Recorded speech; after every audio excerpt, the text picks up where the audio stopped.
Welcome everyone to some more Genshin Impact. And as you can tell, some things are a little different with my scene here. Well, for starters, there's an animated, slightly animated image. And yeah, I kind of wanted to change things up from here on out. There's still room for improvement, but for now this is just something I did. Between sessions. Anyways, oh boy, there's quite a bit. Update 3.1 has dropped, and there's it's a lot. I don't know where to begin. For starters, we do have 2 archon quests, and I will say this now, I'm only doing Act 3 today because considering how long Act 1 and 2 are separately, I'm like, no, I'm not gonna do Act 3 and 4 in one day. No, that's not gonna happen. I'm tempted, but I'd rather not drain myself that quickly. And there's 2 new character story quests. At the moment, Cyno's is available. So Nilou's is in, I'm guessing, the second half of the update. The patch notes said something like October 14th, I think. I didn't check again since last time. I should also mention that this is Wednesday because I really want to pull for Cyno, and I want to do the Archon quest, Act 3. And also, I think I also had organized my schedule enough to do Act 4 the next day, so can't wait for that. But anyways, we should focus on Act 3 because I clearly haven't done it yet. And for that, so I started up the game last night after the update dropped because I wanted to see all the new stuff and who to not interact with to accidentally start the quest. And Paimon spoke when I started up the game, mentioning how it's been a while since we heard from Nahida, I think, and after everything that went down. So, yeah. Oh yeah, and also, what? Oh, I forgot. Oh gosh, my mouse. Oh god. Ah. Also, I left these commissions undone because I want to get Cyno today, so... Yes! Anyways, we have Chapter 3, Act 3. Dreams, Emptiness, Deception. Like a triumphant hero, talk to Catherine in Sumeru City. It has been a long time since the Sabzeru's samsara, and many things cannot be ascertained until Nahida gets back in form. Today, you go to the Adventurers Guild as usual. Oh boy. Also, yes, I do watch the special programs, so I did see the trailer of 3.1. It is crazy. So I'm a little concerned about what might be happening. But let's go find out. There's 2 acts as well. And also, it's kind of interesting to see that it's getting longer now.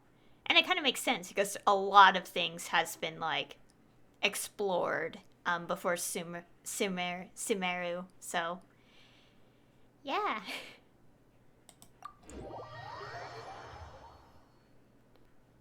Oh yeah, and also I noticed that there's like new voiceovers as well. I didn't actually click the tab. I just checked for the characters and saw that there's an exclamation point. Like for example for Traveler here. I didn't click on this because I kind of want to play them on stream. And that'll be later.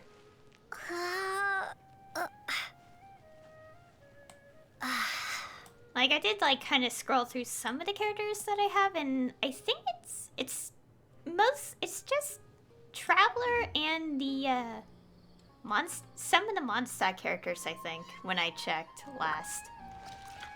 Also, give me a second. Is my volume loud on my end? I think it's fine. It's fine. Because obviously the audio is different for you guys compared to me.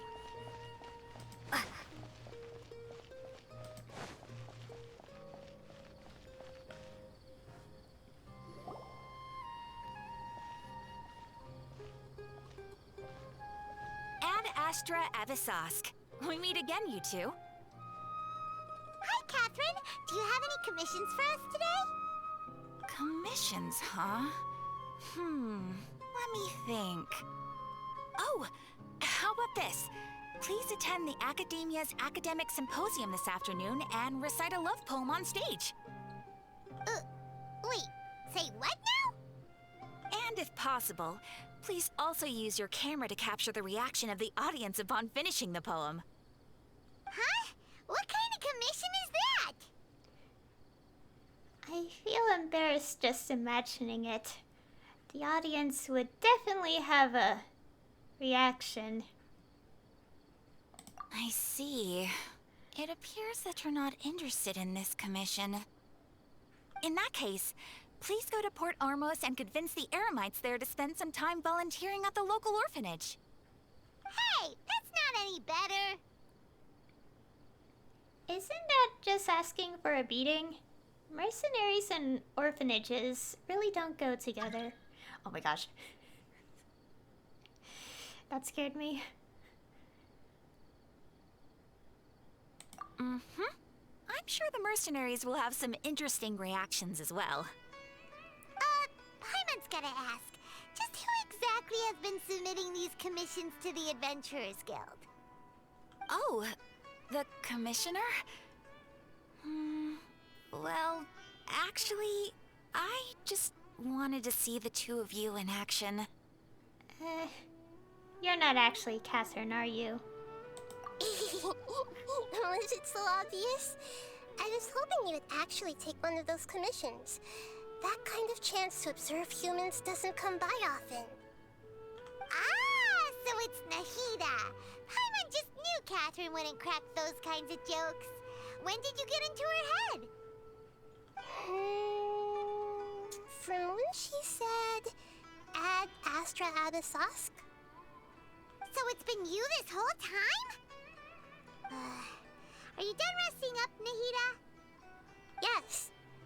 I've been sleeping ever since we parted ways, and I even had a really, really long dream. So, the Akasha can't take away the dreams of gods? What did you dream about? It was another dream about the Sub-Zerus festival, except it was a happy one.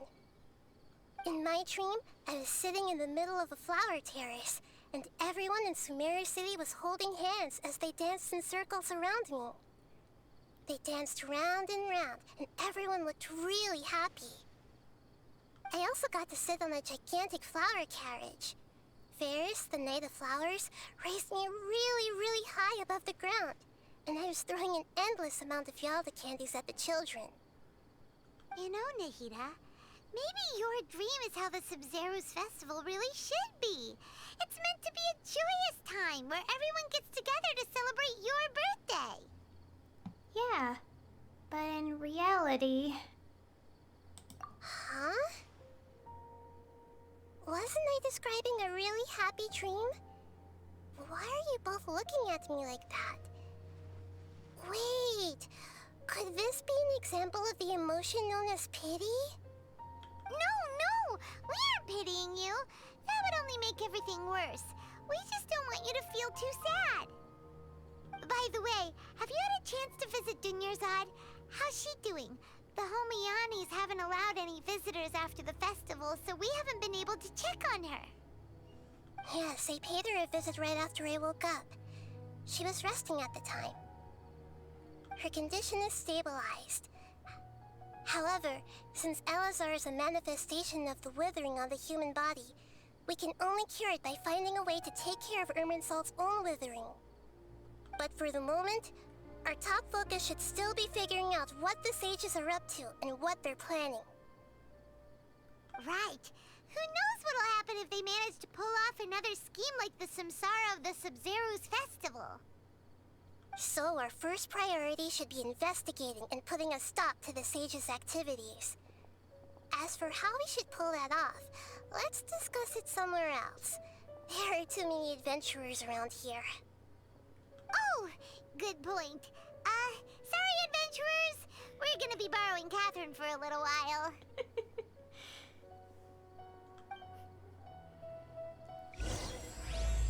Amazing.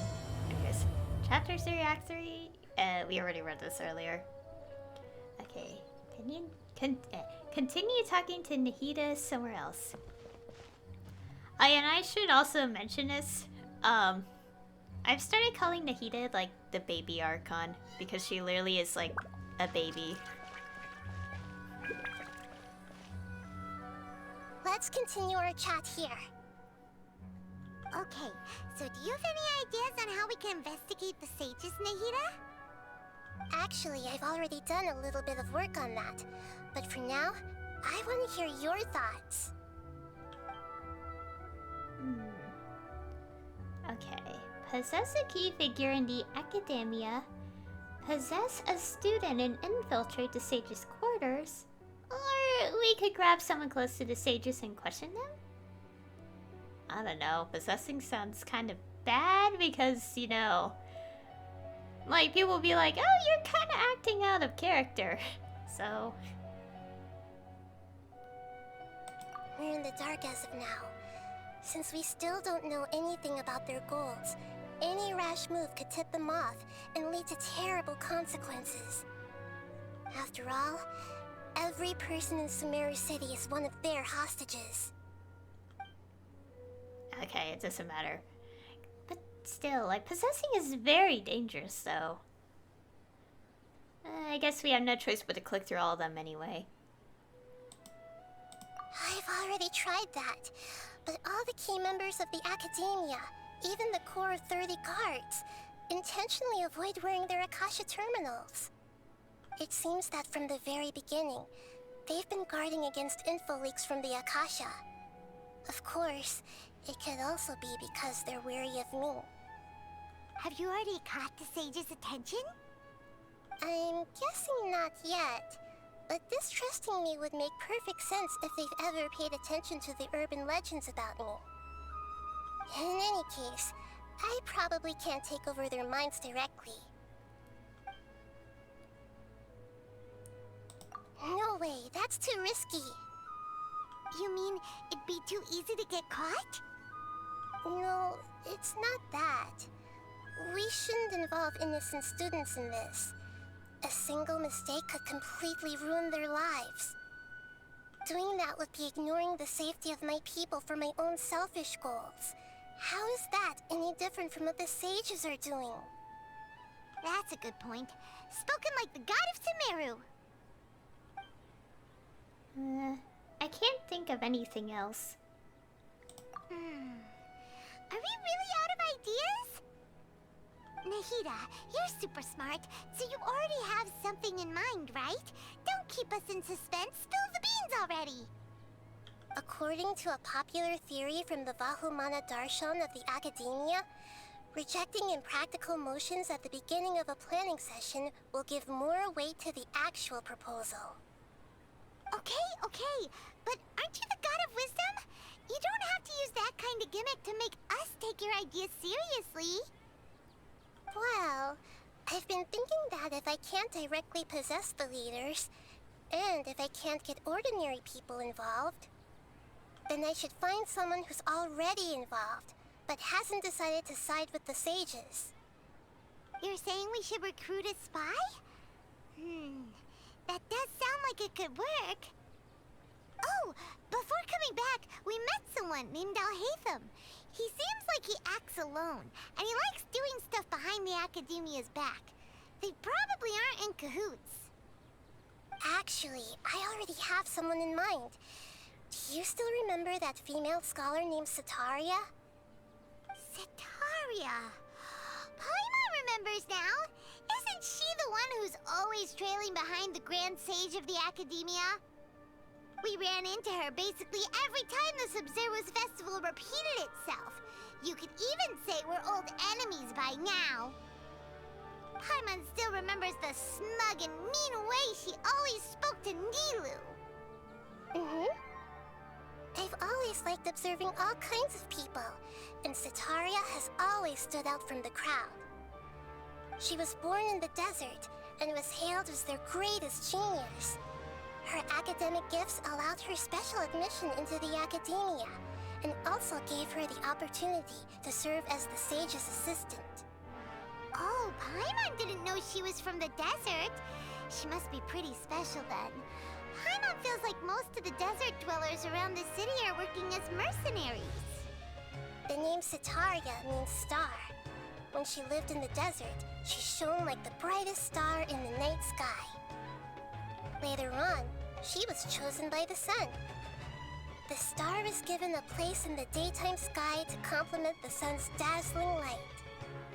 Soon after, the star witnessed the sun scorching the earth, which brought forth many disasters.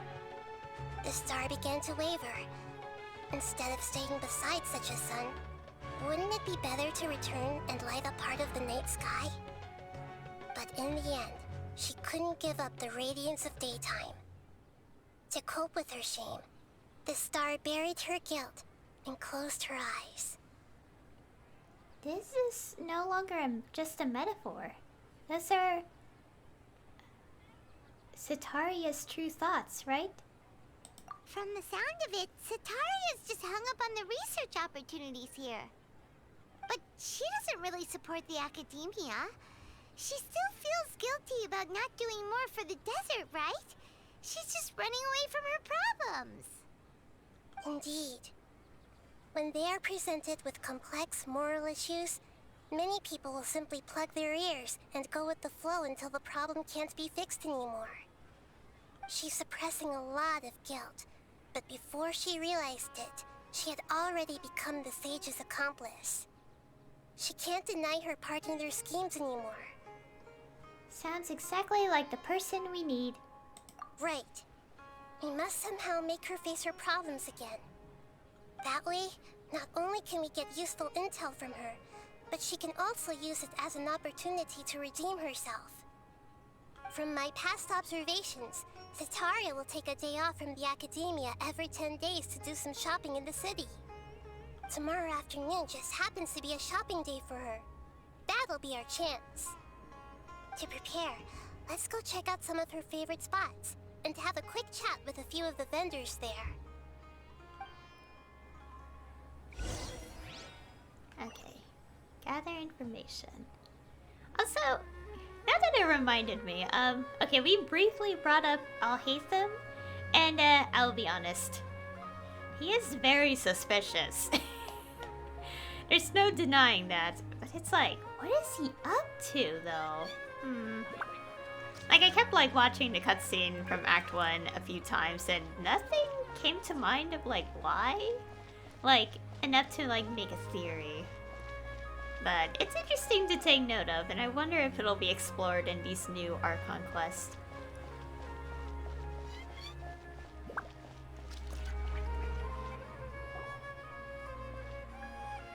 This should be Setaria's favorite fortune-telling spot.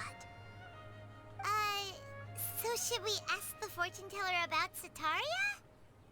No, I already have enough information on Setaria. The most important thing now is for you to pay attention to the vendor's talking style and key characteristics. Talking style and key characteristics? My poor lost lambs. Have you become troubled over your fates? The divine voice of wisdom often echoes between mine ears. If thou be blessed today by the gods, I may be able to show you the way. Huh? Really? Nahida, you've been whispering things to her? Shh! My friend here has some doubts regarding her future. Can we get a fortune reading for her?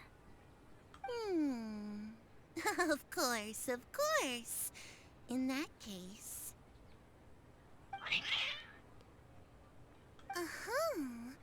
It would seem that Harut and Marut are quite wary of you. Perhaps, at some time in the past, you have somehow offended the gods.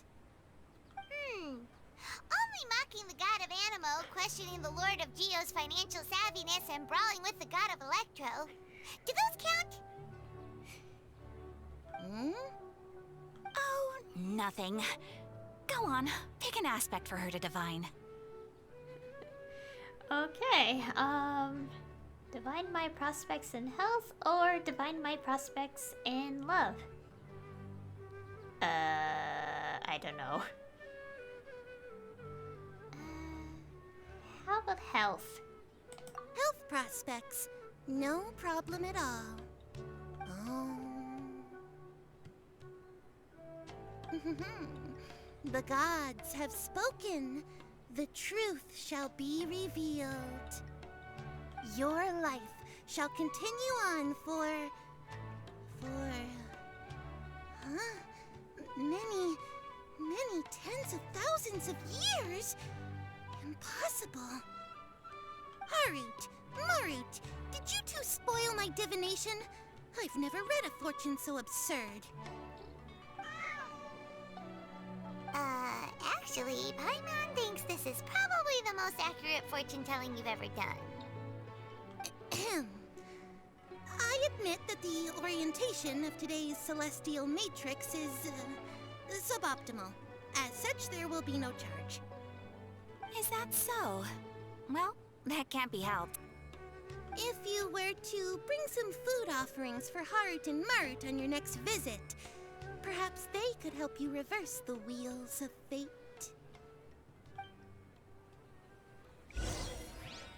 Okay.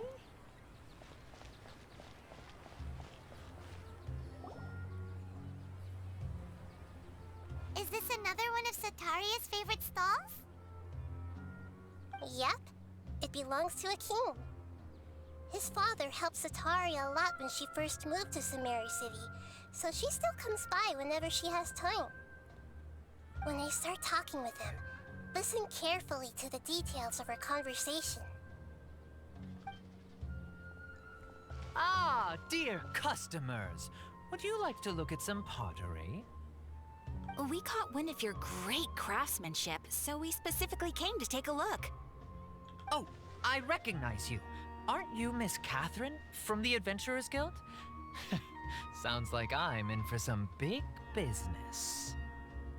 Speaking of, where did you learn this trade? I suppose you could say it all started with my dad. He's a mason by trade, but I picked up an interest in clay while apprenticing for him. After that, I began making pottery by myself in secret, and I simply changed trades when my works turned out well. Although it's a pity that I'm no longer making much use of the knowledge provided to me by the Akasha. That's nice! You're making a living doing something you love! So is your father still working as a mason? Oh no, not anymore. A few years back, he fell from a roof and broke his leg. Since he had already saved enough mora over all these years, he's just enjoying the retired life in Port Ormos nowadays. I see. We wish him peace and happiness in his retirement. I'll have someone in charge of logistics at the guild come by another day for some goods. We'll leave you to it. Take care now. No problem. Rest easy, all our goods are sure to meet your every need.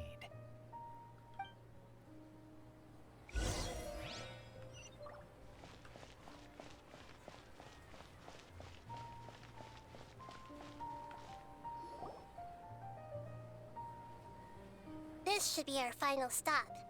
Sataria's always thinking of this restaurant when she's working at the academia, so she always comes by whenever she's out in the city.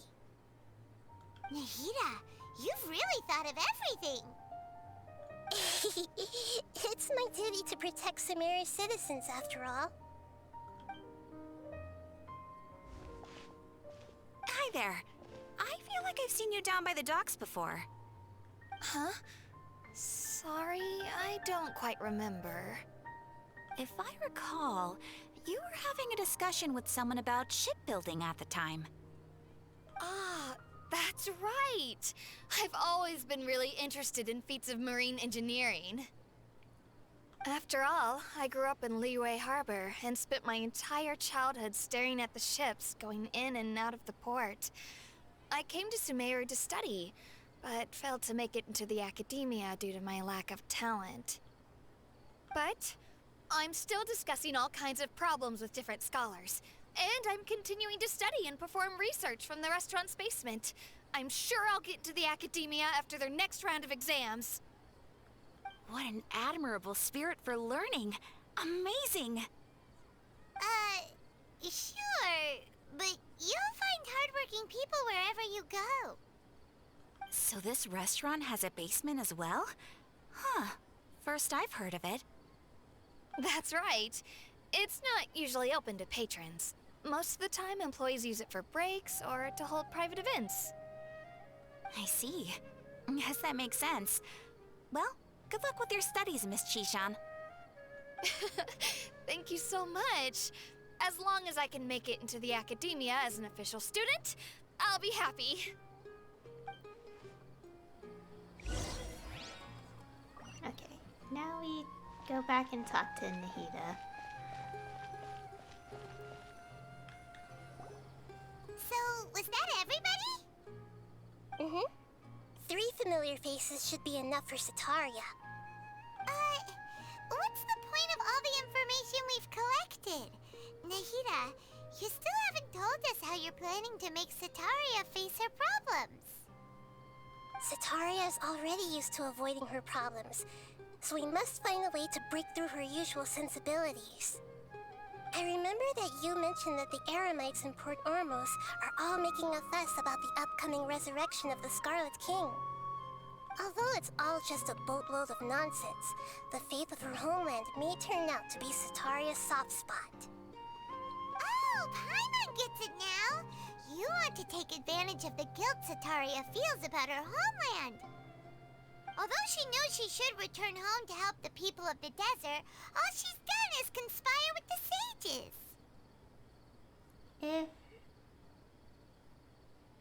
I'll just say the Scarlet King. I don't know how to pronounce this second word. If the Scarlet King was to criticize Sataria's actions... So how do we set that up? Well, the Scarlet King is long gone, and Sataria is also too smart to fall for any simple tricks. If we simply engaged her under the guise of the Scarlet King's believers, she would definitely be weary of us, and we may not get anywhere. But if we were to borrow some of her close acquaintances to talk with her, her reaction would probably be very different. So, you mean you're going to possess those people we just talked to? Yep. Possess them through the Akasha. Imply that they've already converted to the faith of the Scarlet King, and then convey our made-up will of the Scarlet King. As long as everything goes smoothly, we'll get through to Sataria for sure. She'll never guess that we had anything to do with it. Ah, so that's how you're going to use all the info we collected on these people. It's so that you won't slip up and break form. Possessing them will only work if you can manage to pass off as them. Exactly. So, best of luck with impersonating them. Huh? Best of luck? But we don't know how to possess anyone. That's no problem at all.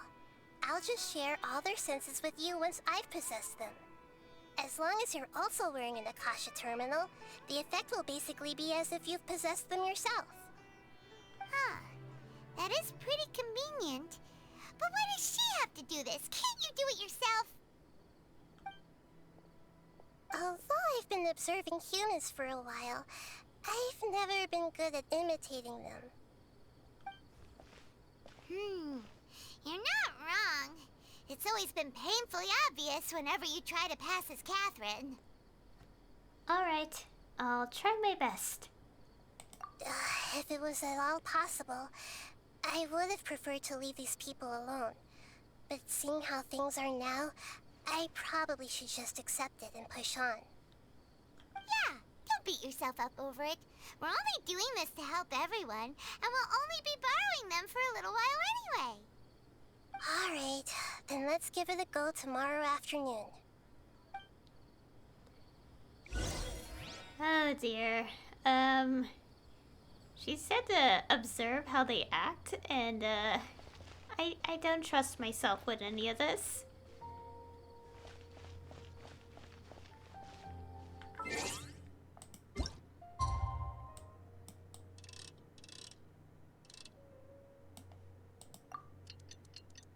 let's go wait though. Oh boy.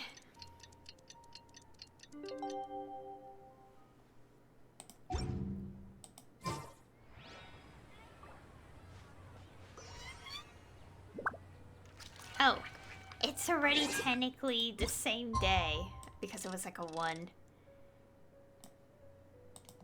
Okay, we actually have to wait a whole extra day. Time is so weird.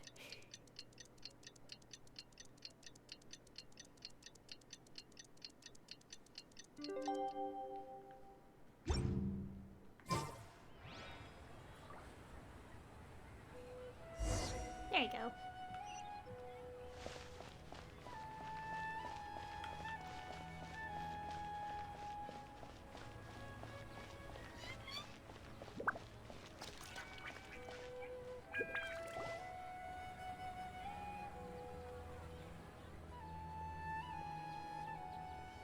Oh, here she comes. Satori is here.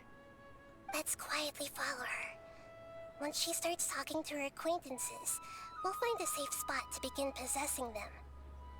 As for how we'll sway her to our side, I'll leave that to you. I trust you'll know what to say. Oh no. Paimon's starting to feel kinda nervous. Okay, let's go. Looks like they've already started talking. Let's find a hiding spot and get started.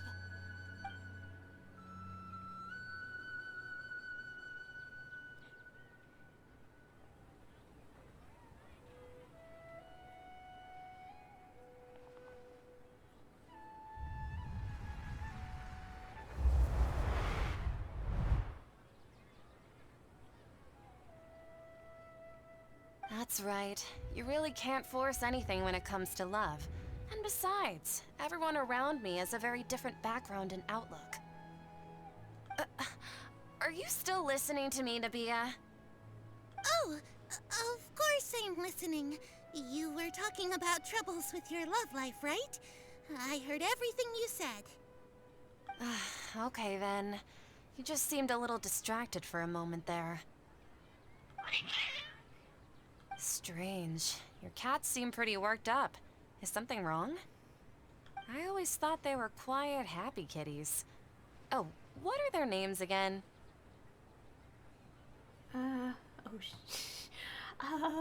Please tell me it was this. Harut and Marut? That's right. They are just little darlings, aren't they? Harut and Marut. So, which fortune do you want me to read for you today? You must have come for another echo of the divine voice of wisdom. Did the camera just reset?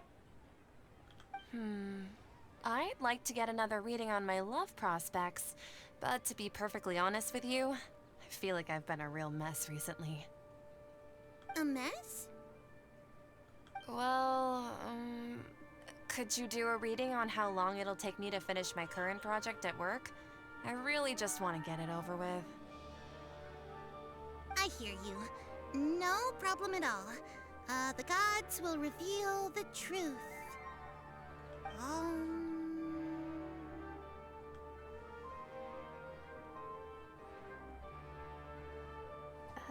I think it's this. Oh my gosh, I hate this because it's like memory puzzle, and I'm like, my memory's not good. Like seriously, I could barely remember names, like unless I've seen them a million times. I think it's this one. The gods have spoken. The gods are asking. Sitaria, why haven't you gone home? Why haven't I gone home? Do the gods really know everything I've been thinking about? Sitaria, why don't you just go home? It's a demand now instead of a question. The gods seem to be truly upset. I'm sorry. I know I failed the gods. Please pass on my most sincere apologies and ask for their divine forgiveness. And if I may ask, Nabia, Is there a specific god who's speaking to you right now?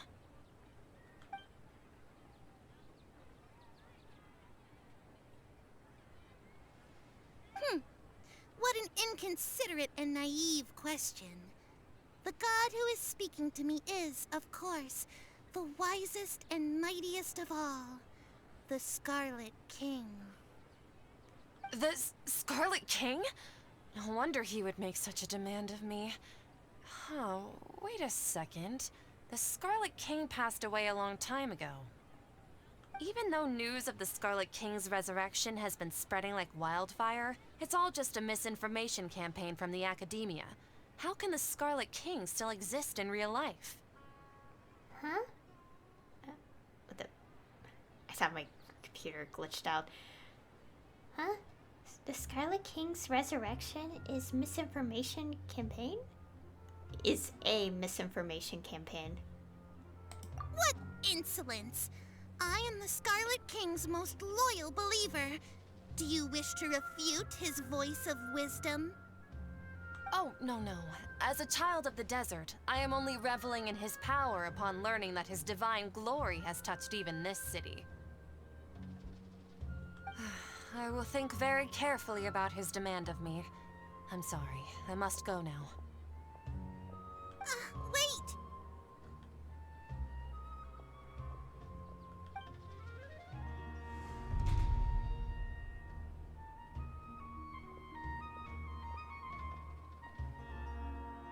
Oh, she just ran off in a hurry.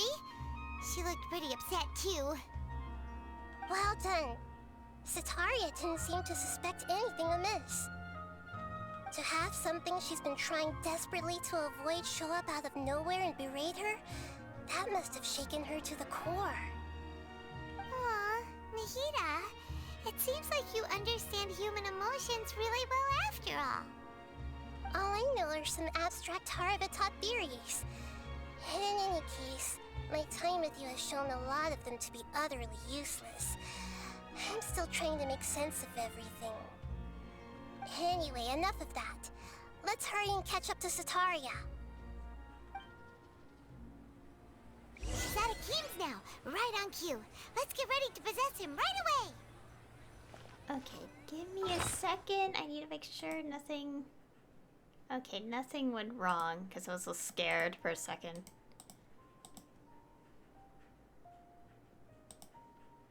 Okay, I was just a little nervous because... I thought, my game completely, Well, I think it definitely did, if I watched a VOD, but I thought my computer did something to it. Okay, oh no. It's like memory puzzle. Eh.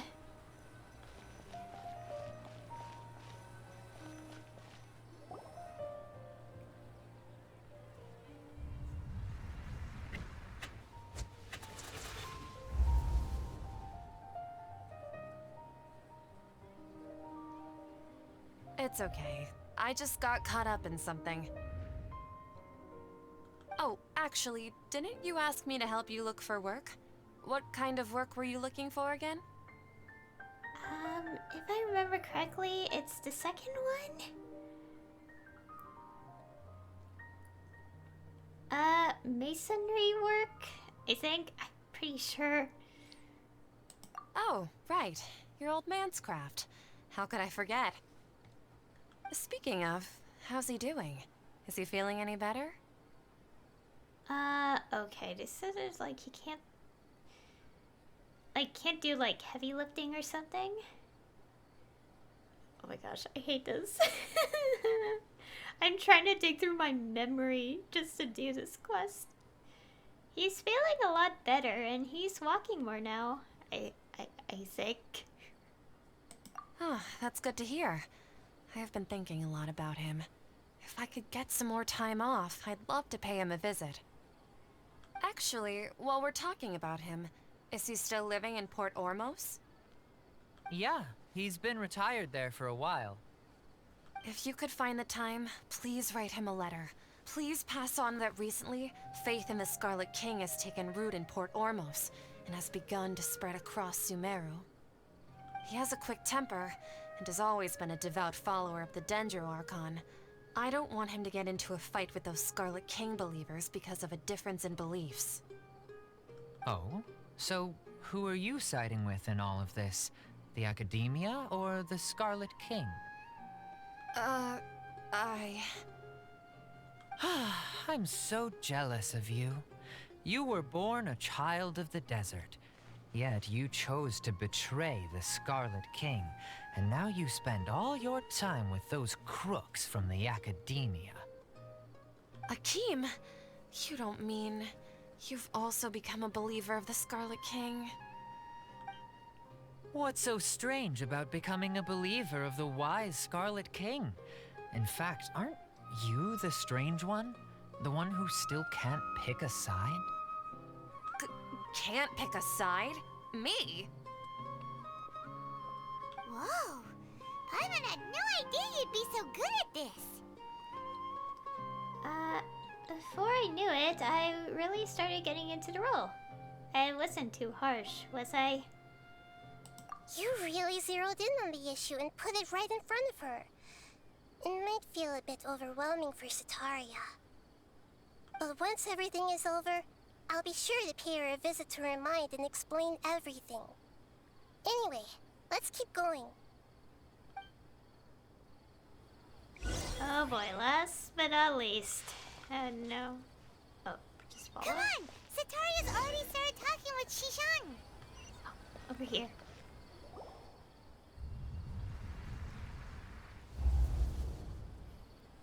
So, Shishan, have you noticed anything weird in the city lately? Like, as if someone was trying to preach to you about something?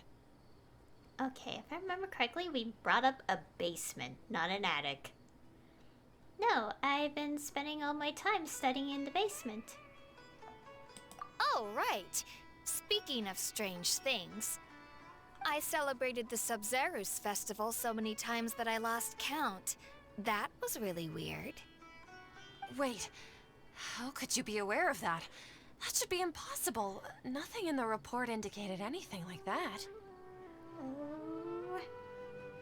Are you still failing to realize that the Academia's lowly tricks could never deceive all of Sumeru's citizens?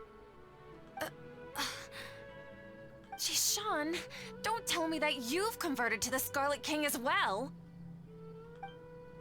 What an absurd question. You make it sound like I should be ashamed for becoming a believer of the Scarlet King. In reality, shouldn't you be the one who is ashamed? You, who works side by side with the Academia and treated people as nothing more than experimental subjects? Please, please stop! Even now, Setaria's still trying to run from her problems. Did I push too hard? She can no longer justify everything to herself. Hey, she's trying to talk to the guards! What should we do? Uh-oh. This is the most important part of all. Quick, get ready. Mercenary, you're a member of the Corps of 30, correct? Please help me pass a message to the Matcha right away. The situation in the city is getting out of control. Please, try to remain calm, miss. Tell me what's happening in the city. Heretics are infiltrating the city, and they've already converted many residents to their side. Heretics? What kind of heresy are you talking about? The Scarlet King! Many people I know have suddenly started believing in him, but he's long dead. It's impossible. Miss Setaria, nothing is impossible. You know my name? The Scarlet King is immortal, and all who defy him will one day pay the price. You must face the truth, Setaria. You tread a treacherous path, and the longer you ignore it, the tighter the Academia's grasp on you will become, and the deeper you will be ensnared. Child of the Scarlet King, never forget that the desert that belongs to you lies elsewhere. What's so strange about becoming a believer of the wise Scarlet King? In fact, aren't you the strange one? The one who still can't pick a side? What an absurd question. You make it sound like I should be ashamed for becoming a believer of the Scarlet King. Sataria, why haven't you gone home?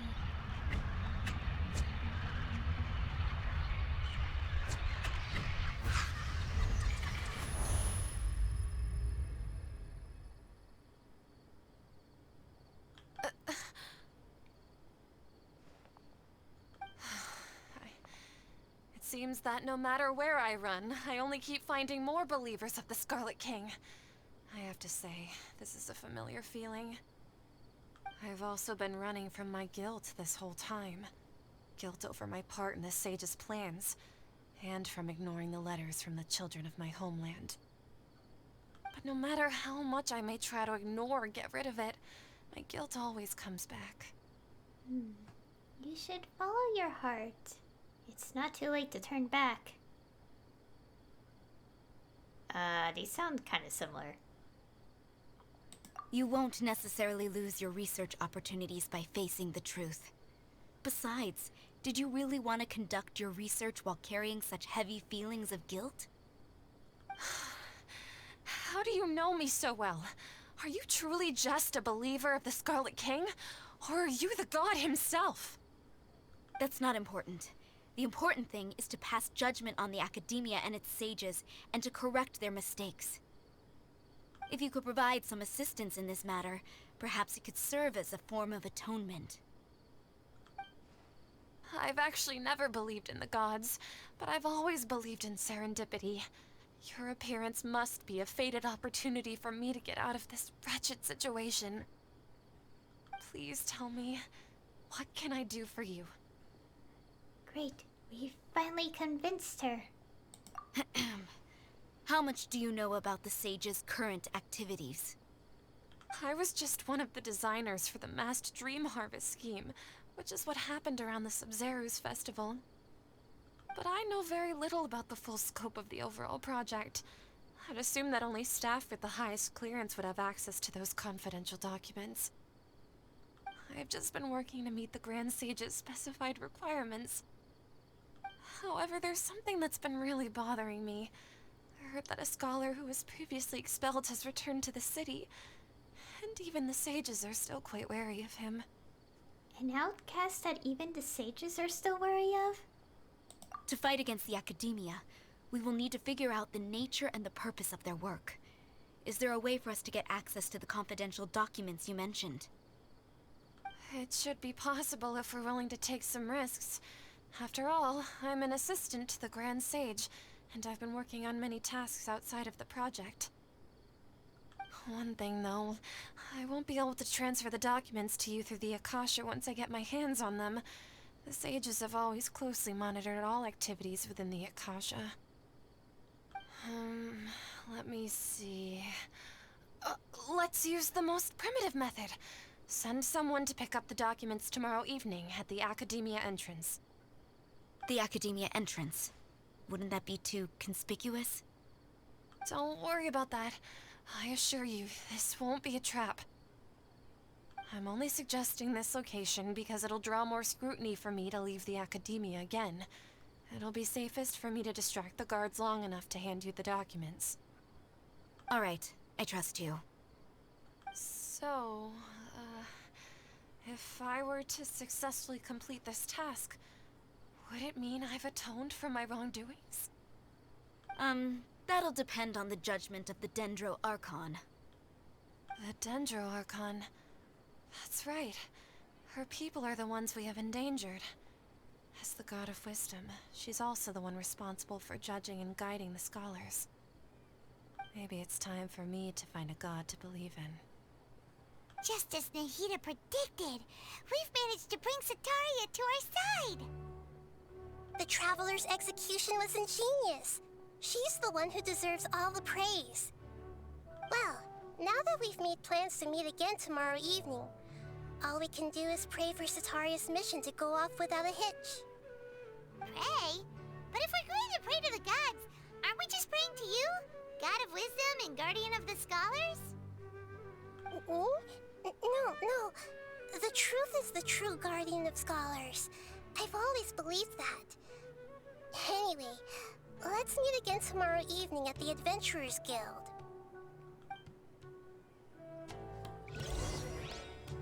Oh boy. Wait until the following night.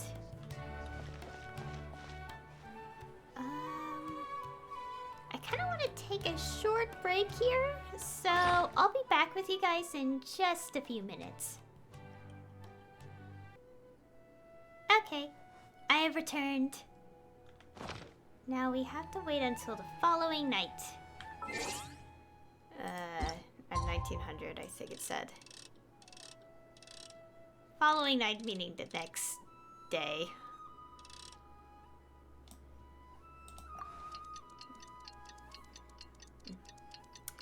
Okay.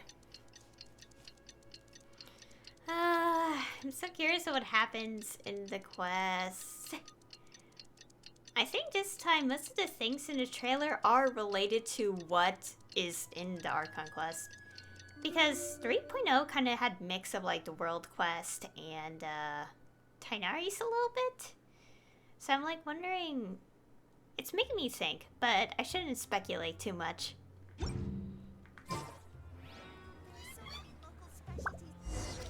I'm just very curious about what's gonna happen. I'm scared.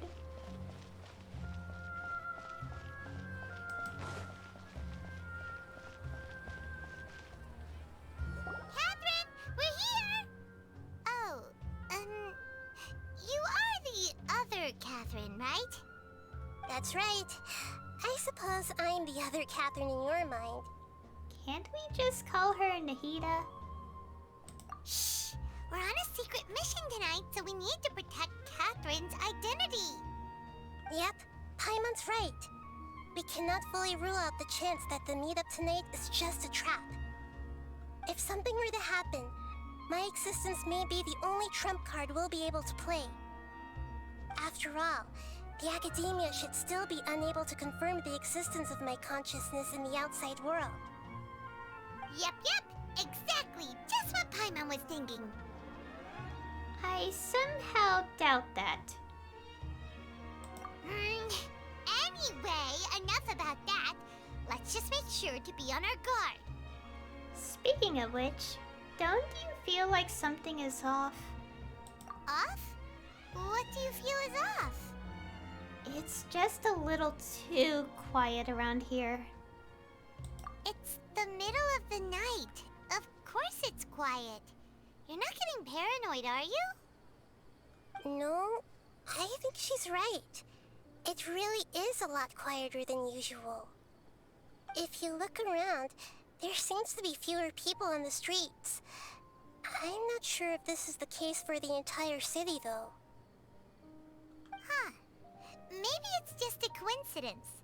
Maybe Sataria figured out a way to not only distract the guards, but also to get everyone to go to sleep early, just so we can exchange the documents in peace. I also can't quite figure out why things feel a little off. But now that we're here, let's go ahead and meet her as we planned. Well, regardless, as long as you're here with us, Paimon feels a little safer. Oh no. I'm scared. Go to the Academia. Huh. There really aren't many people out right now. Let's hope it'll be this quiet in front of the Academia, and that Sataria managed to distract all the guards. Oh boy. Let's go. Oh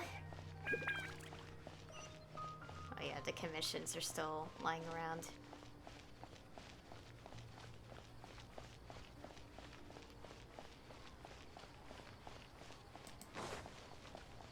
I'm just walking.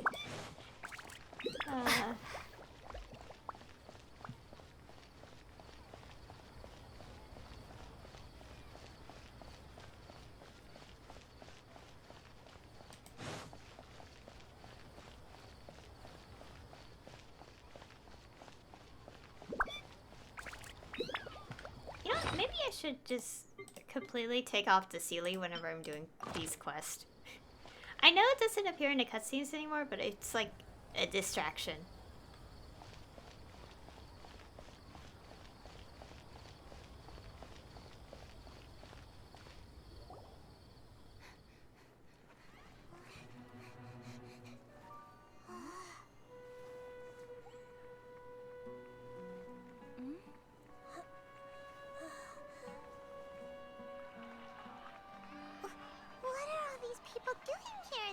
of the night.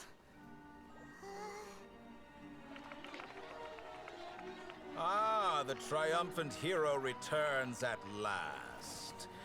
And to a rather spectacular welcome, even if I do say so myself.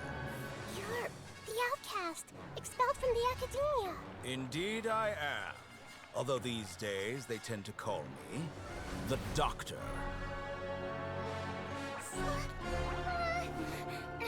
If you're looking for your researcher friend, she has already been taken into confinement. With some basic caution, she could have discovered the listening device on her person.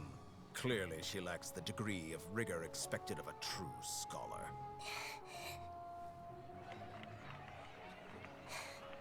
The people of Sumeru City. What have you done to them? I simply made some minor adjustments to their Akasha terminals. Now they can deposit information directly into the subconscious. As you can see, all these lovely people now believe this traveler is a hero who has just saved the world. My experiment is a success. And now it seems they can no longer hold back their sheer adoration. No, what should we do? These are all just regular people. Leave now. You need to get out of here. What? That guy's a Fatui Harbinger! We can't just leave you here! Nor can I abandon the people of Sumeru!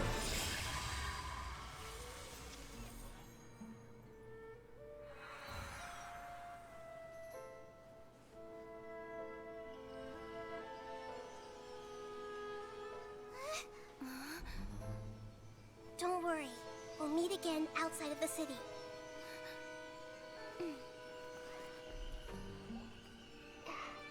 I see. You appear to have overridden their mental faculties with your own consciousness. To possess such a powerful mind, you must be the god of wisdom.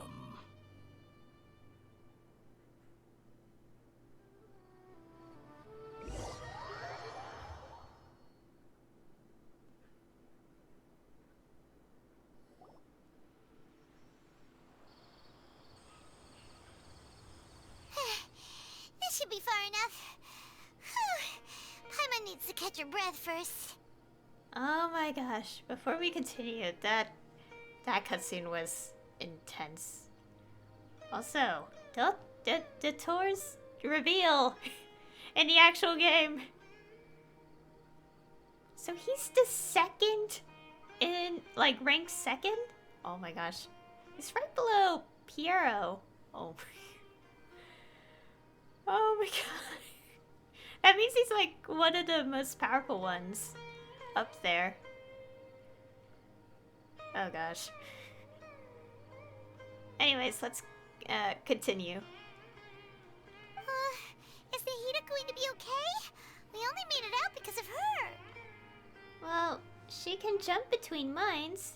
Hopefully she'll be fine. Oh, but also, I'm not sure. That guy was pretty terrifying.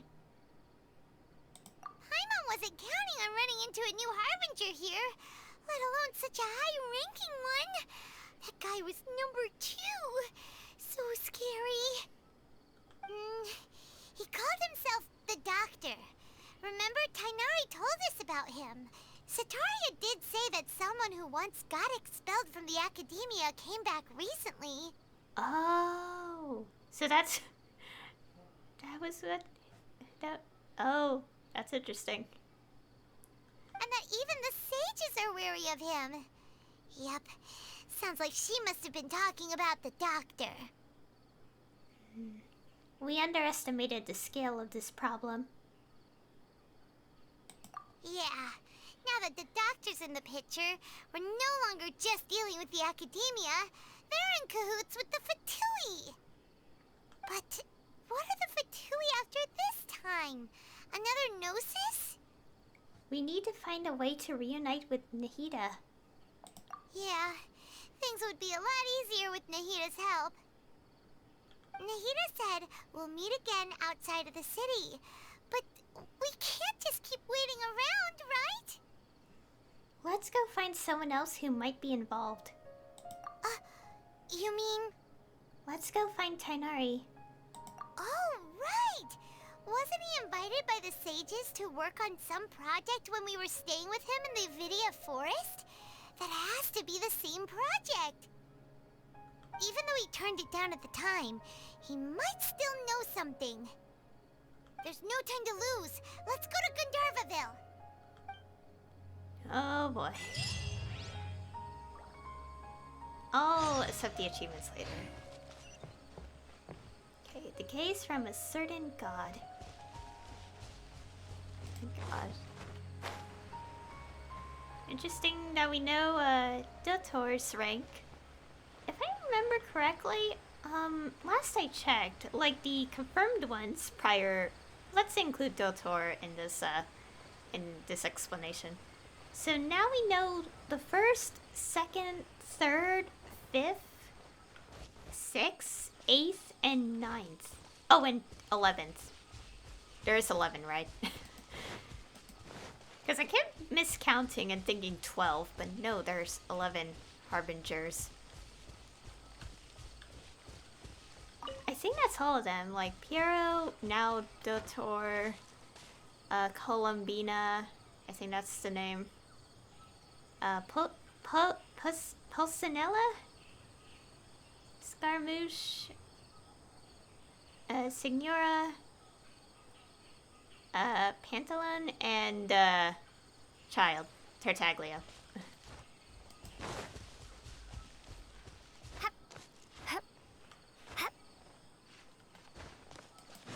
Oh dear.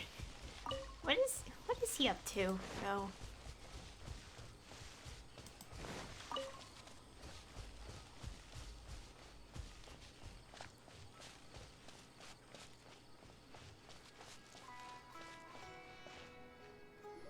Hold it right there.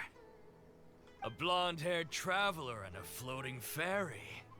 We've got you all right. Take a look around. You've fallen right into our trap. Are you mercenaries from the Corps of 30? Did you come here to arrest us? Corps of 30? We're nothing like those government lapdogs who don't even get scraps for their work. We are an elite brigade that commands the highest commission rate in all of Sumeru. We're here on the orders of a client known only as the Outcast. The Outcast? An outcast from the academia? Sounds like the doctor. But why wouldn't the doctor just send the Fatui after us? Local mercenaries might have an edge over the Fatui, or maybe he's taking advantage of the academia's resources. Probably this. Still wasting time on idle chit-chat. We'll shut you up soon enough. Get them! You're up, traveler! Not happening.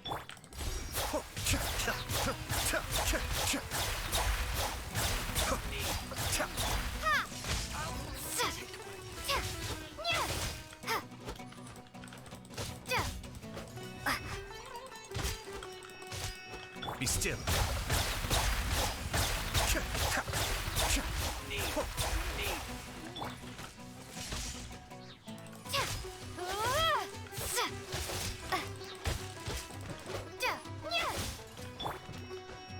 Cascade.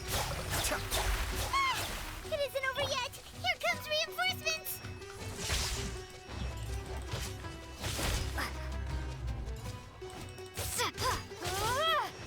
Be still.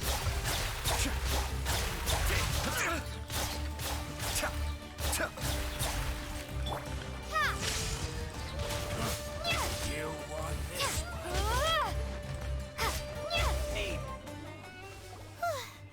That was pretty rough.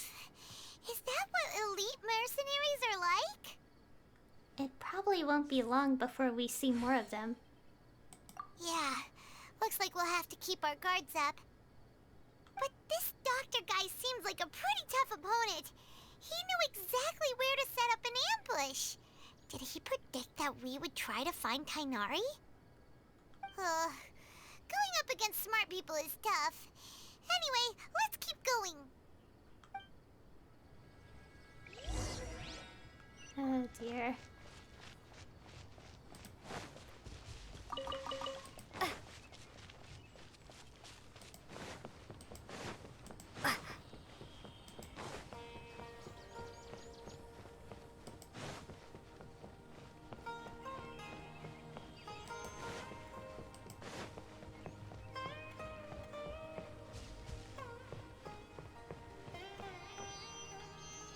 Oh, it's the Traveler and Paimon.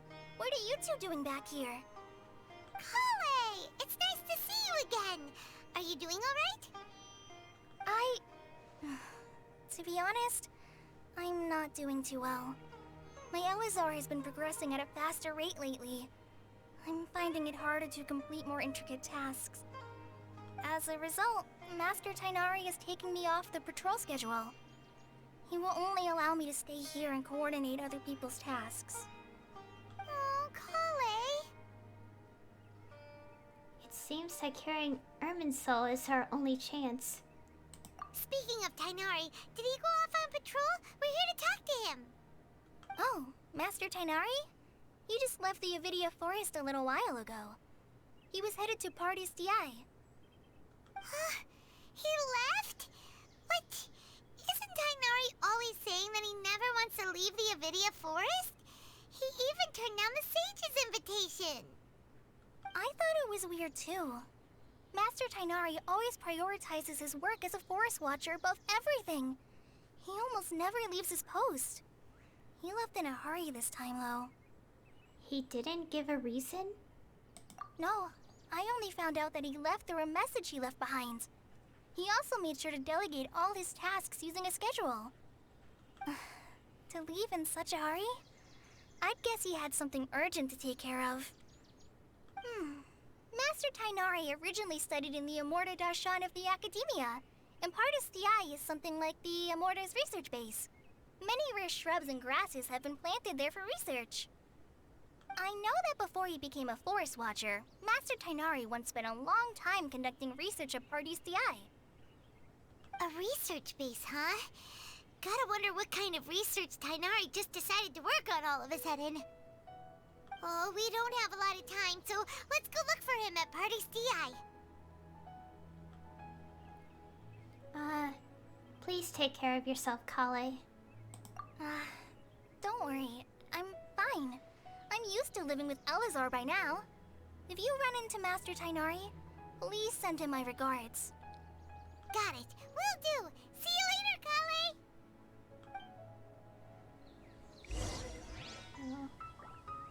I had already made up my mind, to be honest with you, so I didn't try to hide my current condition. Don't worry about me. I'll be fine. Okay. Let's go. I'll just teleport there because it's a long walk.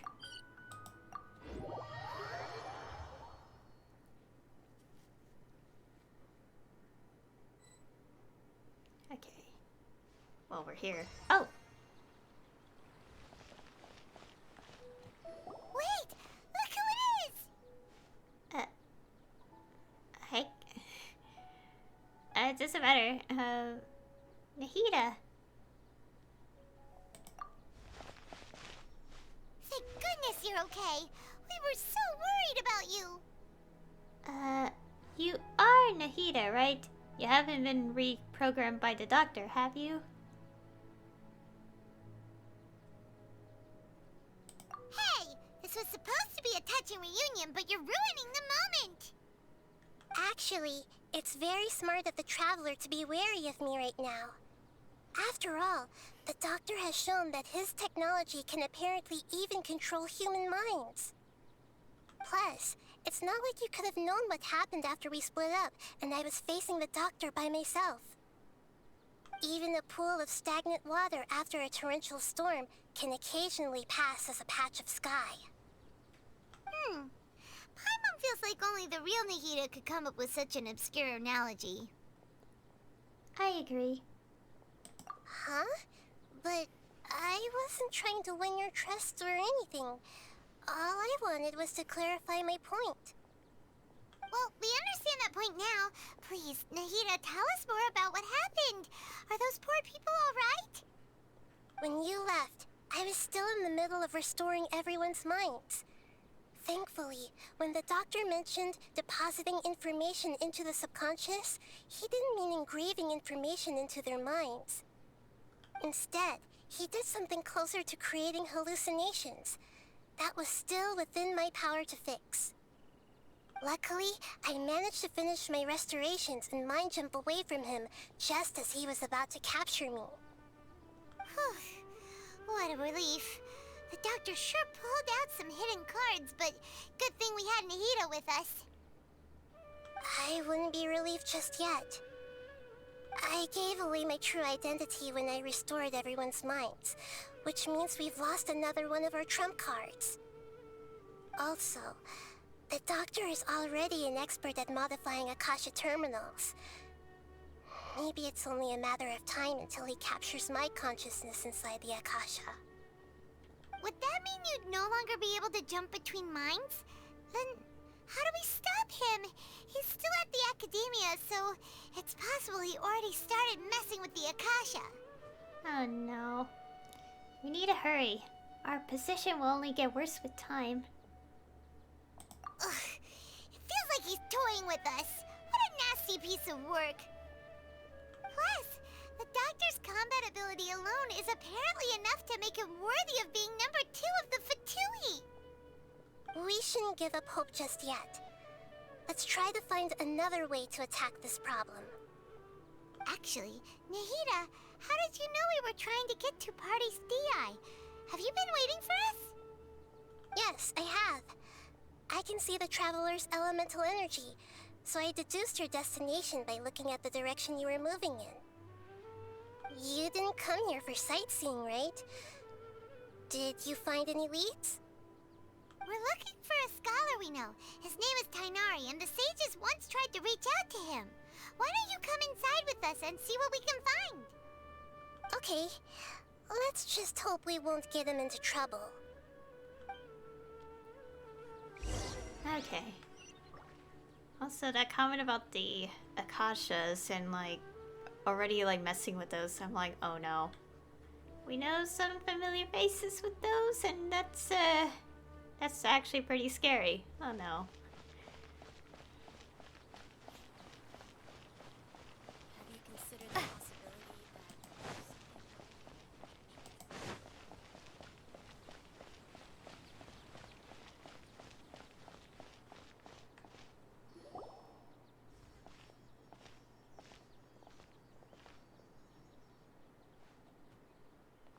Traveler? It is you! Ah! The voice! It's Hypatia! Long time no see. Didn't expect to run into you here. Ah, what a pleasant surprise! It's so nice to see the two of you again. Who's this? She's a scholar we met in the Avidia Forest. When we last saw each other, she was still training in the... what's it called? Satyavada life? Oh, I see. That's right, we're old friends. You've come at just the right time. Ever since I've come here, hardly anyone has even talked to me. Hypatia, you're way too excited about this. Actually, for you to leave the Avidia Forest means... you're not in training anymore? Wait, no. Did you already finish your training and reach Pariporna life? What do you think? My consciousness has already managed to make contact with the divine. You did it! Congratulations! I'm really happy for you. It's so exhilarating to share this sublime joy with others at long last! When my consciousness made contact with the gods, what a supreme and unparalleled experience that was! That sounds incredible!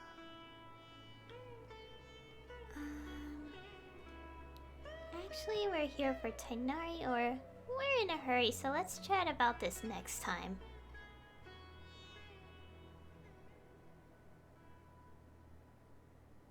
Oh, all right. Actually, please wait. I haven't forgotten my promise to you. Remember? I promised to help you understand what you saw from Irminsul once I gained deeper insights. My current self has not only gained true insight, but I can even help you establish a direct connection to the consciousness of the divine. You can do that? Do you believe her, Nahida? I've never heard of anything like that, but if you want to give it a try, I'll do my best to protect your consciousness during the process. Hold on. I brought some spirit borneal with me. This is still a crucial part of the ceremony. We're using that incense again? All right now. Hold my hand. I'll help you establish a pathway to connect your consciousness. Okay. Ready?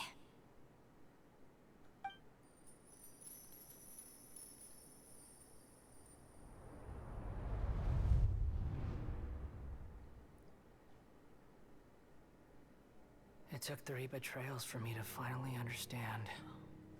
The world is just an elaborate tapestry of lies. My fury will never be quelled. The first to betray me was a god. My creator.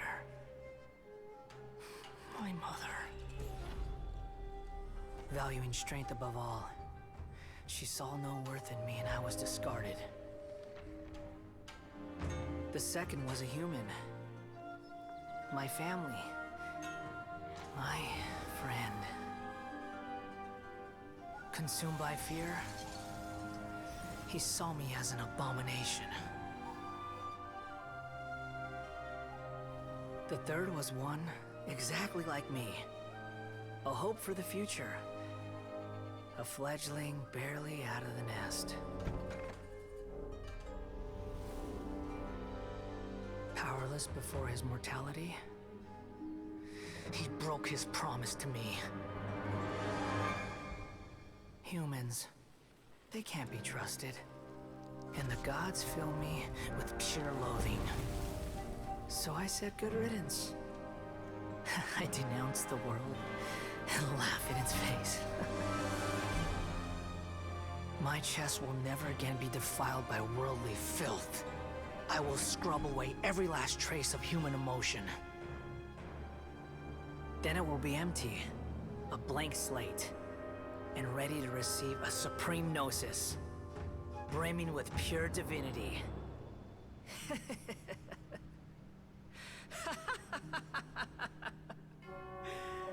There is no need to fear.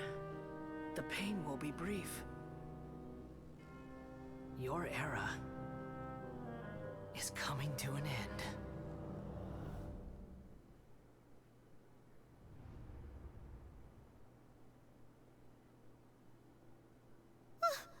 What was that? Oh my gosh.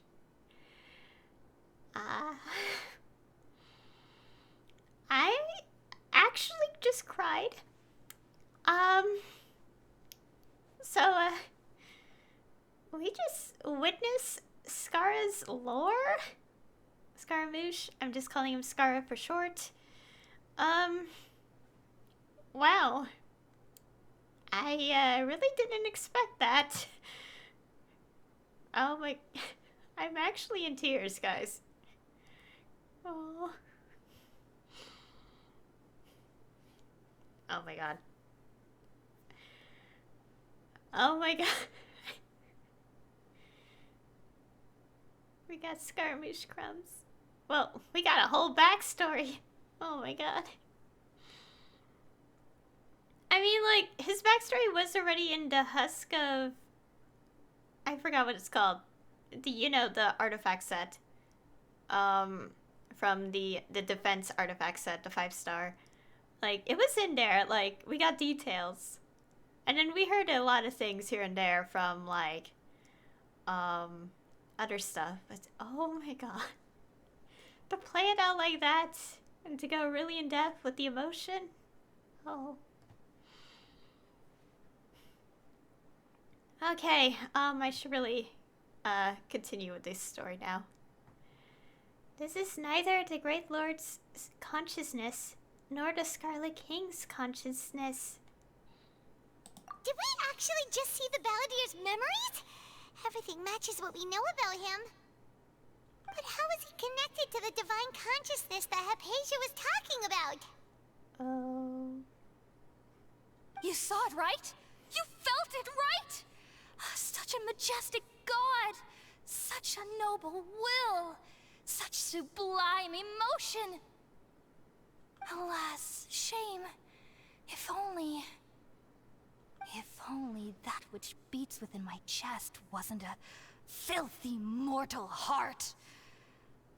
Oh, great and merciful God! Please grant me forgiveness and salvation! Do you understand now? I'm afraid this is no Purina life, but rather... Wake up, Hypatia! Ah! You... Why are you so mean to me? Why is everyone hiding from me? I found divine wisdom. Shouldn't I receive praise and honor? Haven't I uncovered that light in the darkness? Hypatia? That's how I always thought everything should be. Wait. Have I... already lost my mind?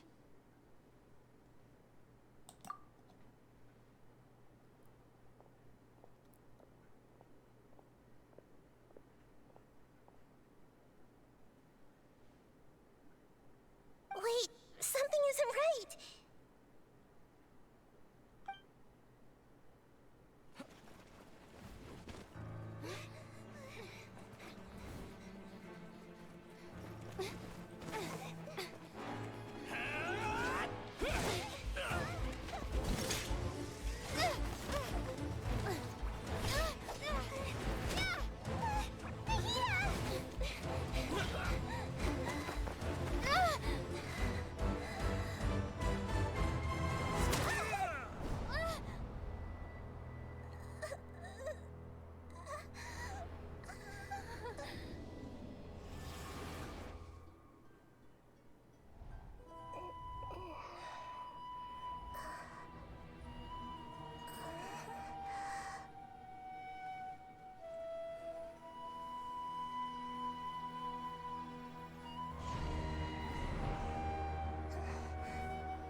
Okay, we finally lost him.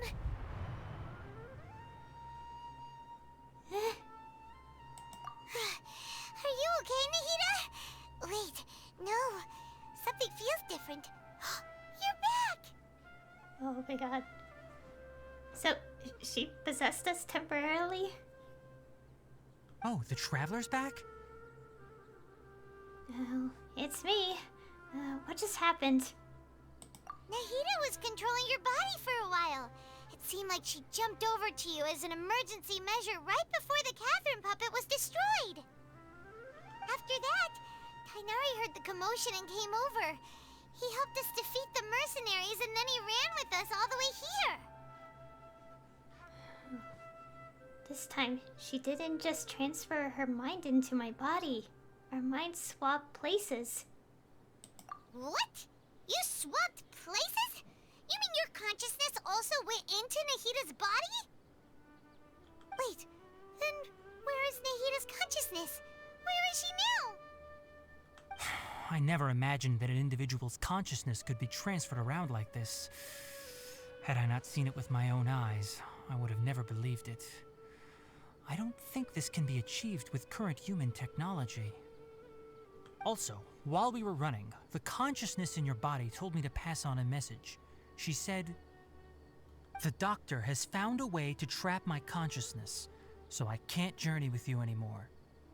But even in a moonless night, a shower of starlight can still drown out illusions and lies." Oh no! Nahita's trapped in the sanctuary of Surasthana for good this time! Was that message all she left for us? It's pretty vague. It's in a code that only we know. We can't let the doctor figure out what we're up to. Oh, that makes sense! Since the doctor captured her, she won't be able to say anything without him knowing. She's being extra careful. Even in a moonless night, a shower of starlight can still drown out illusions and lies. Huh. Paimon knows the moon illusions and lies are from the alchemical divination at the Sub-Zero's festival. Didn't Nahita use a starlight analogy before? It had something to do with Sataria. Well, the moon refers to Nahita herself, starlight refers to the people of the desert, and illusions and lies refer to the Academia's plans. Oh, that makes a lot of sense. Huh. Do you think Nahita was telling us to go find help in the desert? But she isn't with us anymore. Think we'll be okay? Paimon, you said Sanctuary of Surasthana. Does this mean that this Nahita you're talking about, the consciousness who is occupying the traveler's body, is the Dendro Archon? Your guess is correct, but the situation's a bit complicated, so it's really hard for us to explain right now. That's all right. A scholar's curiosity doesn't need to be appeased right away. As for the complicated nature of the situation, safe to say I have witnessed that for myself. I've spent some time with you, and it looks like the Dendro Archon's also on your side, so I trust you. Thank you, Tainari. Oh, actually, we came here to ask you a question. What do you know about the project that the sages have been working on? Ah, that. While I was indeed invited to join that project, the sages were always secretive about its scope and goals, so I eventually declined. All I know is that that project has something to do with the restoration of Irminsul. I think I know what the project is about. I just received some new intel. Huh? Did you see something when you were in Nahita's body? The Academia is turning the Balladeer into a god. What? Do you have any evidence? Well, I saw... What?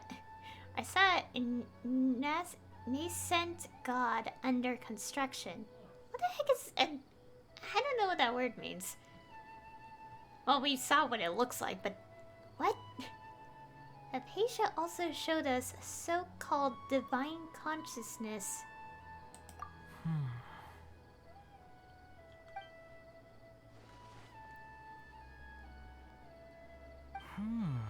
So that's what happened. That explains why Hypatia's symptoms were different from those of the other scholars who went mad. It's because she made contact with the consciousness of a new god who is still in the process of being born. Oh. Tainari, did you leave the Avidia Forest because of Hypatia? I did. I noticed Hypatia's mental anomalies, but since her symptoms were rather atypical, I secretly took her to Pardis Dii and began searching for a way to return her to her normal self. If I didn't take action, Hypatia would have already been taken by the Matra to the desert, doomed to a life of exile at Aru village.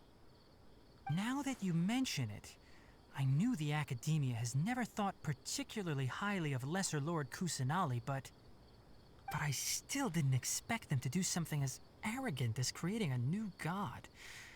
Looks like I made the right decision by not accepting their invitation.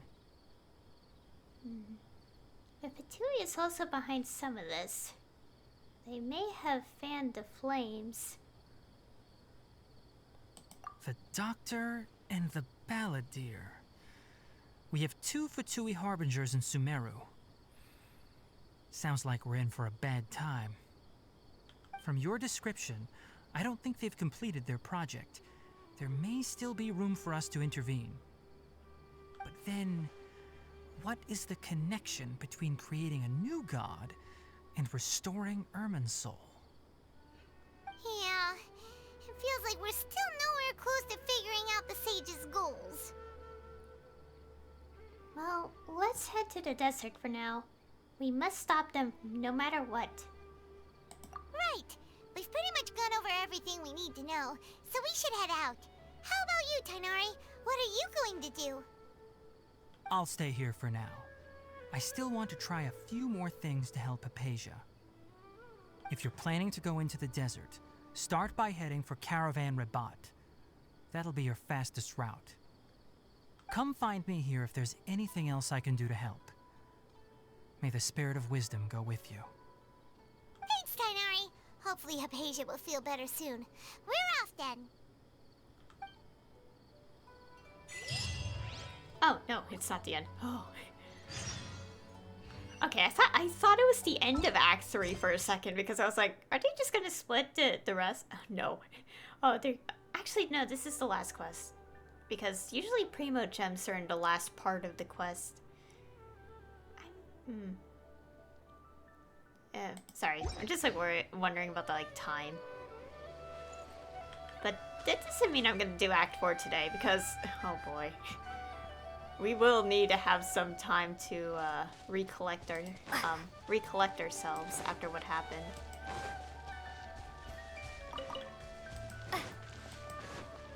I want to check back here before we go.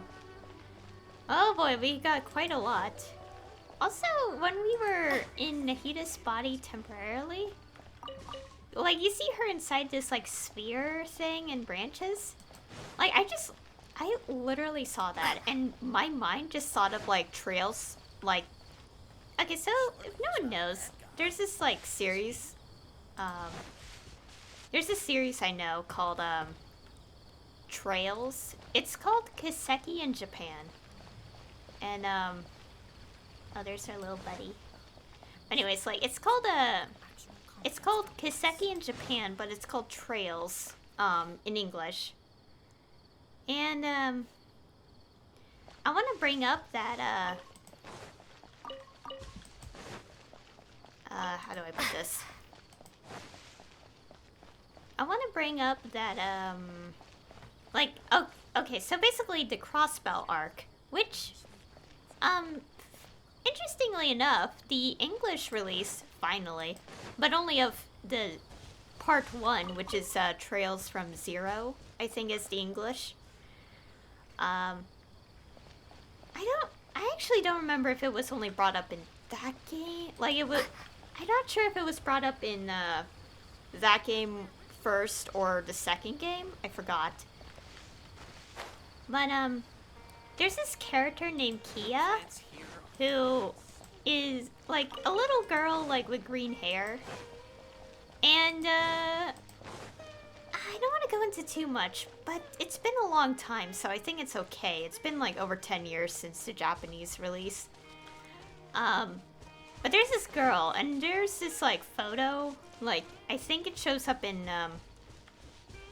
the I think it shows up in Zero first, and then it's elaborated on in Azure, where there's this little girl, and she was first found in this place, and when I saw Nahida here trapped in that sphere, it made me think of Kia because it's pretty similar. Not that's a bad thing. No, I just find it interesting. It's I really love Trails, so yeah. Again, not a bad thing. Because I know some people will be like, oh my god, an idea! Way too similar. No, it's fine. Guys, it's fine.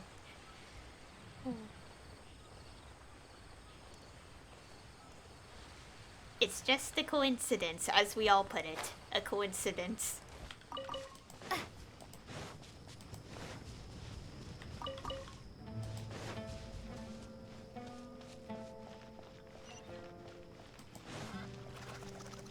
Oh, what the?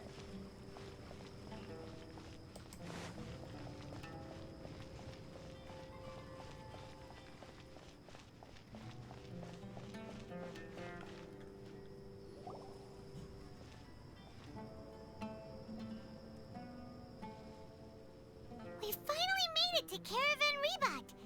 It's pretty lively here. So, just past this wall is the desert, huh? Oh, wow. Paimon remembers hearing people call this the Wall of Samiel. It's made to block sandstorms from the outside. Oh, if it's this tall, it's gotta be the divine work of Greater Lord Rukkhadevata, right? It is indeed quite impressive. Truly awe-inspiring.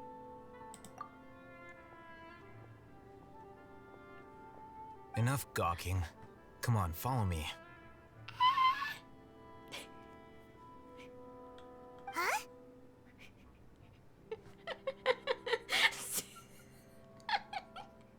I'm sorry. Why did my throat just go like so weird there? Oh, hey, Sam. Where did he come from? Over here.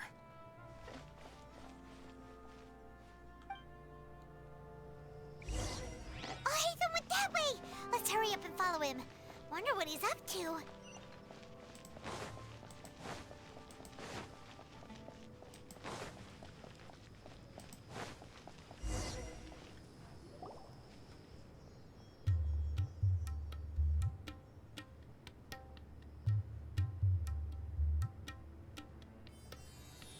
What the? Where did she go? How did we lose them? They were just here a second ago. More Aramite mercenaries? Who are they working for this time? Anyway, Traveler, it seems like we were being followed again. You were too careless. You should have noticed those hopeless amateurs trailing you a long time ago. Thanks, Alhaitham. We couldn't have shaken them without you.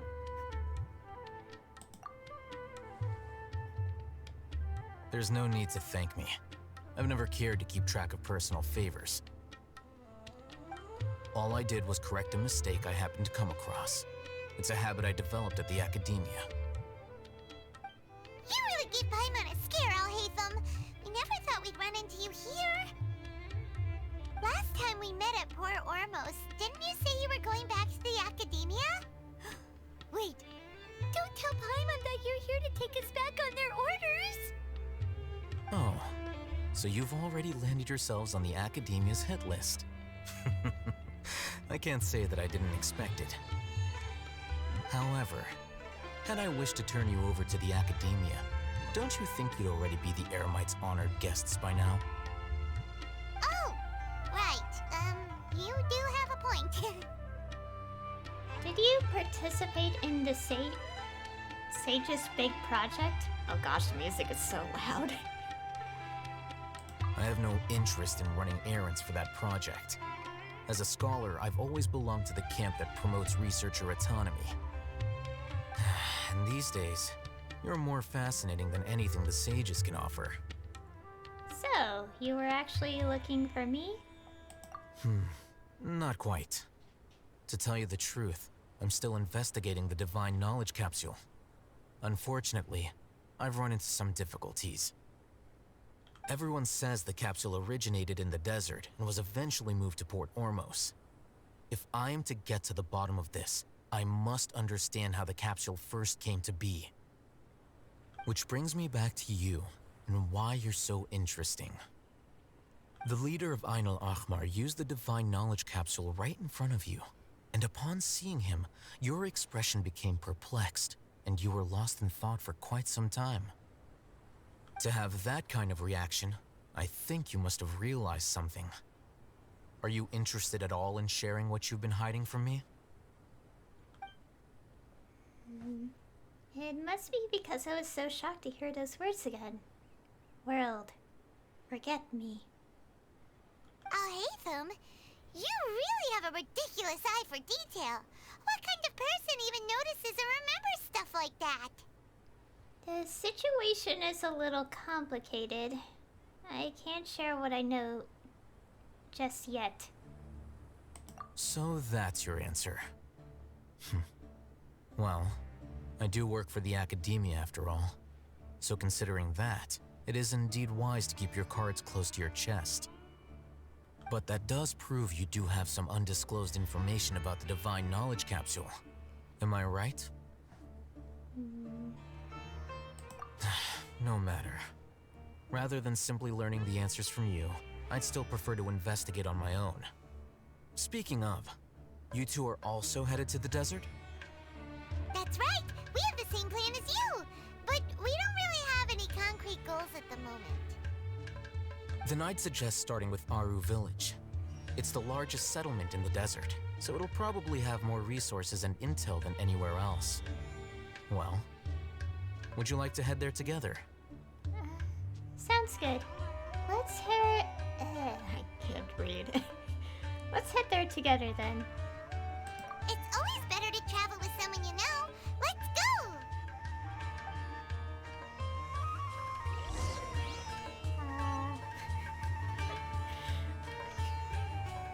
I'm sorry, but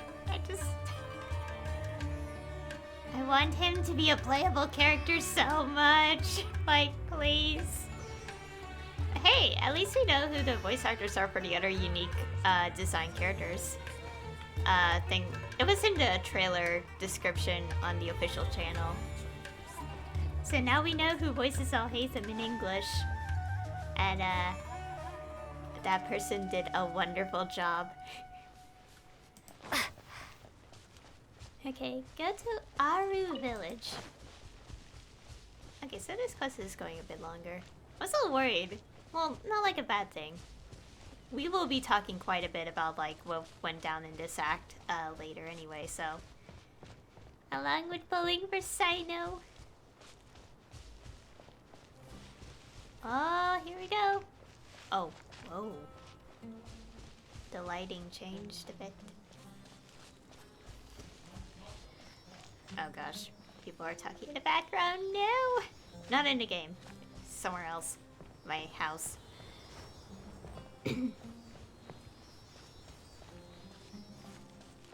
Where's the...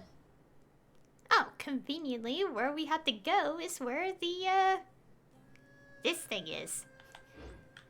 The, statue. Oh no. Ah! Lightning flash!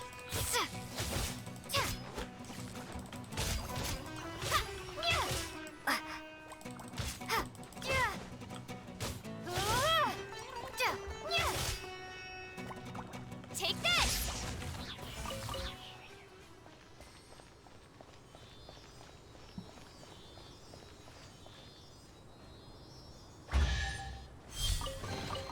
Is this an answer from Hey, this we're getting world? chess. Okay, I don't want to explore just yet. Like, I could do some of it on my own time. Also, yeah, this update we got 3 more regions. Unless they're secretly, I don't know, probably. Like, you know, similar to Old Vanarana and Vanarana. There is a quest line in according to the achievements, but obviously I don't even know what that is yet. Oh boy, we have a lot of enemies. New enemies in this update. Scorpions. Oh! And these things. Nut. How am I supposed to pronounce that word?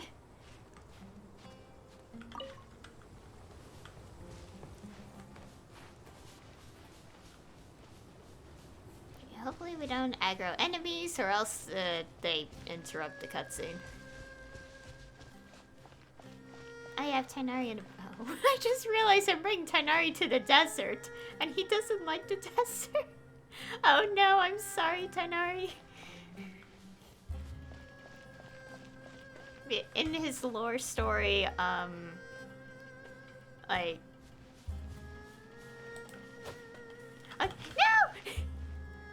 Oh no, that's what I need for Cyno! No, why am I this careless?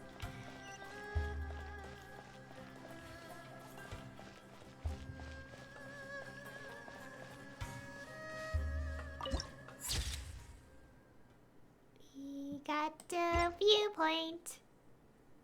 Oh, look at this place.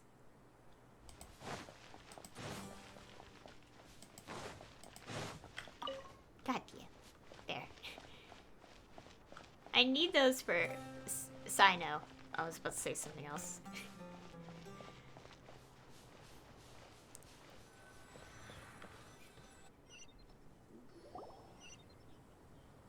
Before us lies Aru Village, the safe haven of the desert folk. Whoa, this landscape is really something else.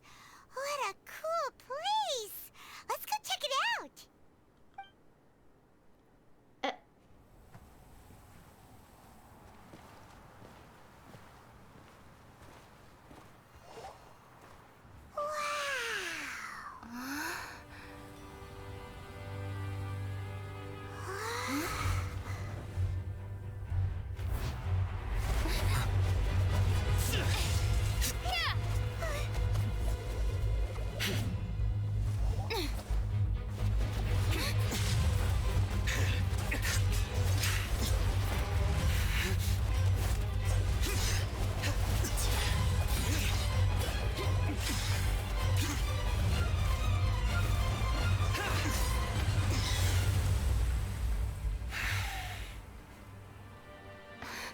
Cyno.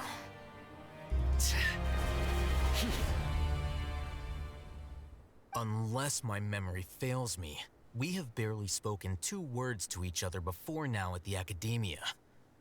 Would you care to enlighten me as to when and how I invited the General Mahamatra's wrath? Oh, Haytham. Do not think you can escape my judgment just because you managed to escape my attack. Judgment? So that's how you'd characterize your actions here, is it?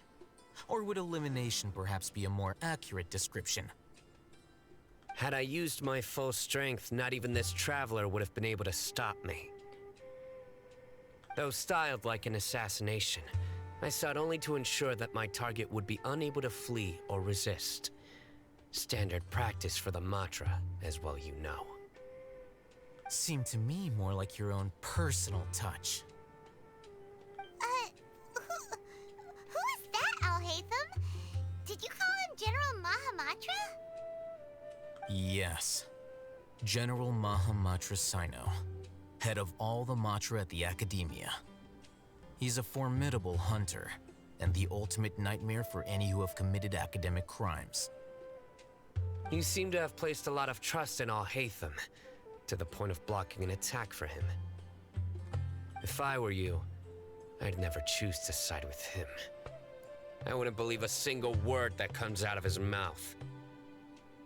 I have been pursuing this scribe for a long time. I urge you, stand back and do not seek to defend him any longer.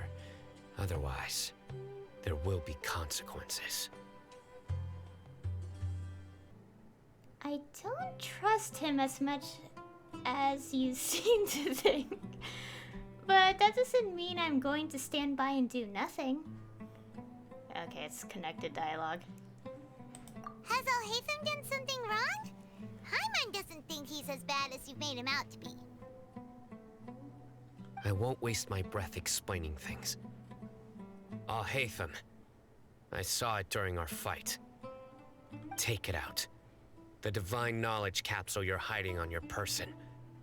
Unless you want me to retrieve it for myself.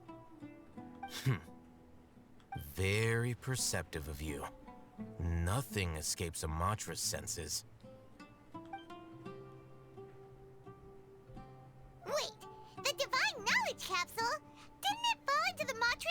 Poor Ormos? So you did lie to us. No wonder you speak with such confidence, Cyno. But I must admit, I'm very curious. What does this capsule mean to you?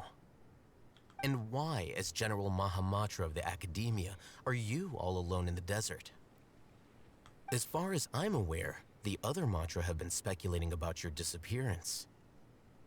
Have you been given a mission that's, let's say, morally dubious? If I was the real target of your mission, what was stopping you from simply using your authority and resources to judge me within the walls of the Academia? Is it a mission from the sages? I should have known you'd be difficult to deal with. You two? Ugh! What should we do, Traveler? Paimon feels like we can't trust either of them. Ahem.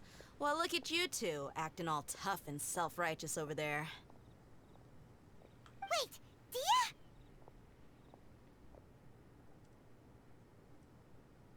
Great! Finally, someone that we can trust! You gotta help us out here. Otherwise, these two are gonna start fighting again!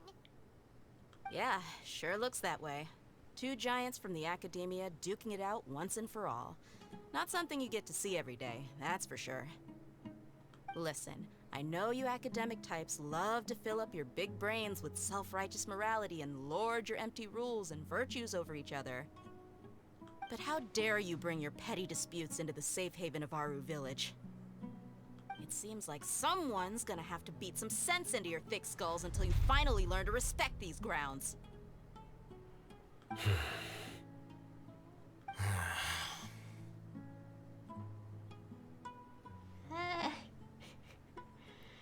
Neither of them can afford to be distracted by Dia.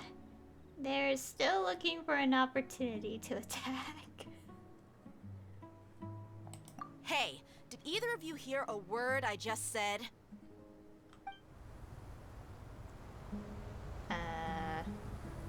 Whoa, what's going on? The wind's so strong! Is this a sandstorm? Paimon's gonna get blown away! Another sandstorm?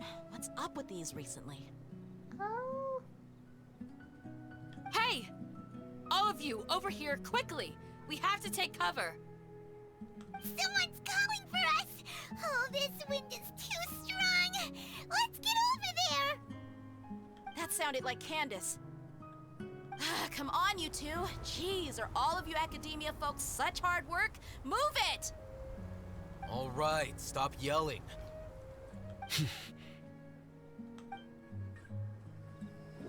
Oh, look at the thingy, the icon. Oh, it's pretty. It's the desert.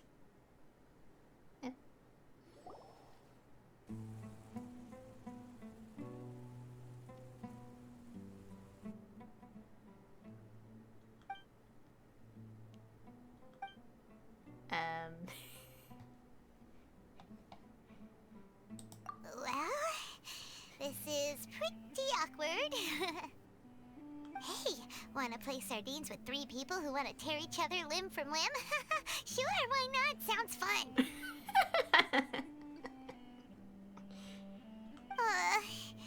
The air is so thick and heavy. Paimon can hardly keep floating anymore.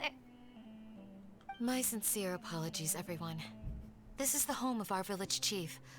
I will have to ask you to make do with this small room until the sandstorm dies down.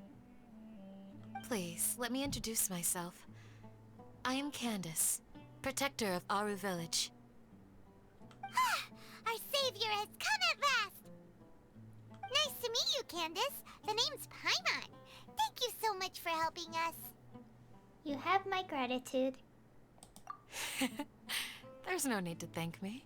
It's only right to help each other when the weather gets rough. Wow, she's so gentle and caring, like a nice older sister. Unlike those guys over there. All right. Now that we're all better acquainted, we should return to the topic at hand. As a guardian charged with the responsibility to protect my fellow villagers from harm, I was observing your conflict from afar, even before the sandstorm started. And now that you have set foot within our village itself, it is all the more my responsibility to make absolutely sure that you pose no threat whatsoever to us. So please, have an honest and sincere conversation with one another, and put your hostile feelings to rest.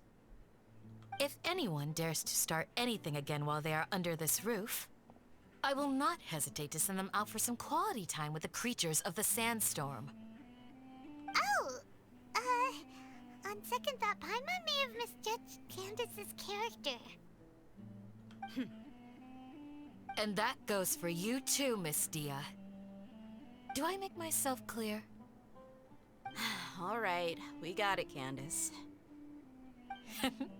That's what I like to hear.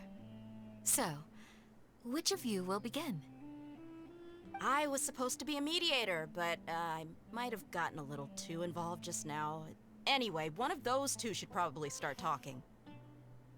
Wait, that was you trying to be a mediator? I have nothing to hide, so there's no shame in explaining myself. While Alhaitham wasn't wrong about the other Matra not knowing my whereabouts, it's not because I've been assigned a morally dubious mission. Rather, I've chosen to exile myself. Huh? Exile yourself? A little while ago, I discovered that there was data missing in the Academia's project planning and development files. What little they did report clearly did not match the project's actual progress. As General Mahamatra, I had the responsibility and authority to request an audit. However, to my surprise, the person responsible for the erroneous data was none other than Grand Sage Azar himself. I tried to investigate the issue myself before submitting a formal audit request, but I soon found that all leads and potential pieces of incriminating evidence were carefully concealed from me. I began to realize that they were cautious of me from the very beginning. Unsurprisingly, the Grand Sage rejected my audit request as soon as the submission reached his desk. He even said to me, "The power of the General Mahamatra is granted by the sages. You have no right to judge us." So they really are up to no good.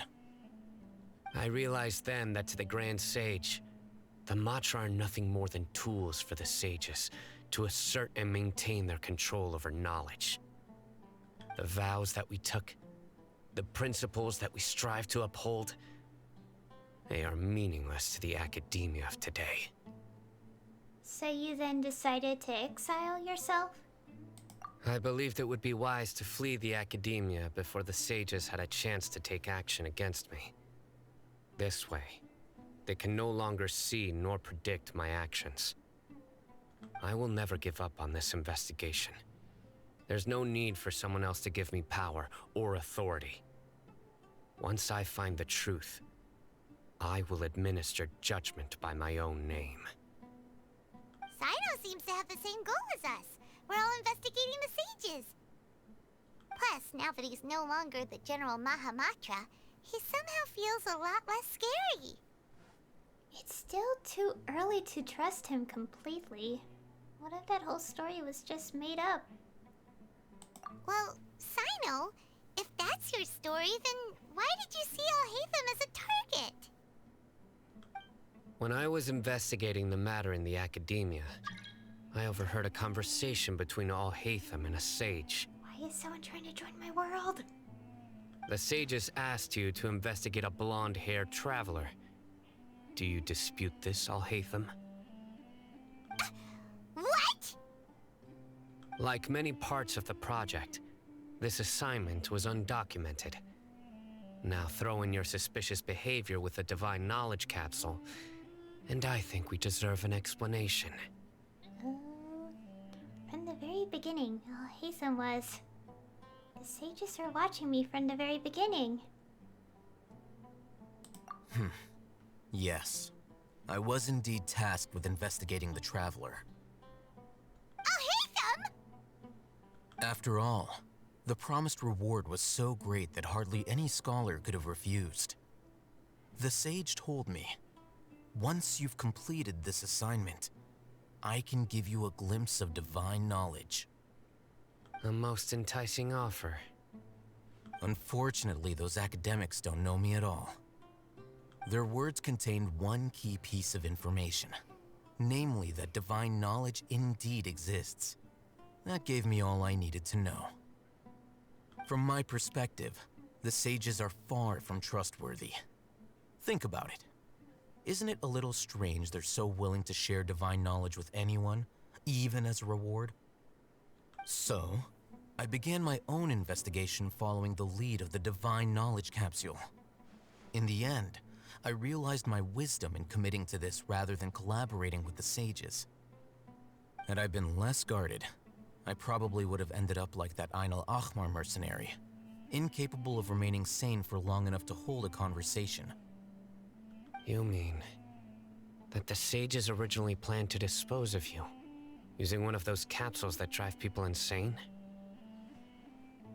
What about your encounter with me? Did you join forces with me just so you could investigate me? I'd already given up on the assignment by then. I only told the Academia I was waiting in Port Ormos for you to appear so they wouldn't suspect anything. So it came as quite a surprise when I encountered my erstwhile target while investigating the Divine Knowledge Capsule. Criminals do love to talk about coincidences. Even though I ran into the Traveler by chance, I had no intention of providing assistance to the Academia. Also, you should remember, you were the ones who decided to follow me and strike up a conversation after I left that tavern. Now that you mention it, things did go like that. Is that enough to prove his innocence? That's true. Al-Haytham helped us out at Caravan Rebat as well. Maybe he's telling the truth. I'm willing to apologize, if that's worth anything to you. I took the Divine Knowledge Capsule behind your back because I judged its existence to be a significant risk.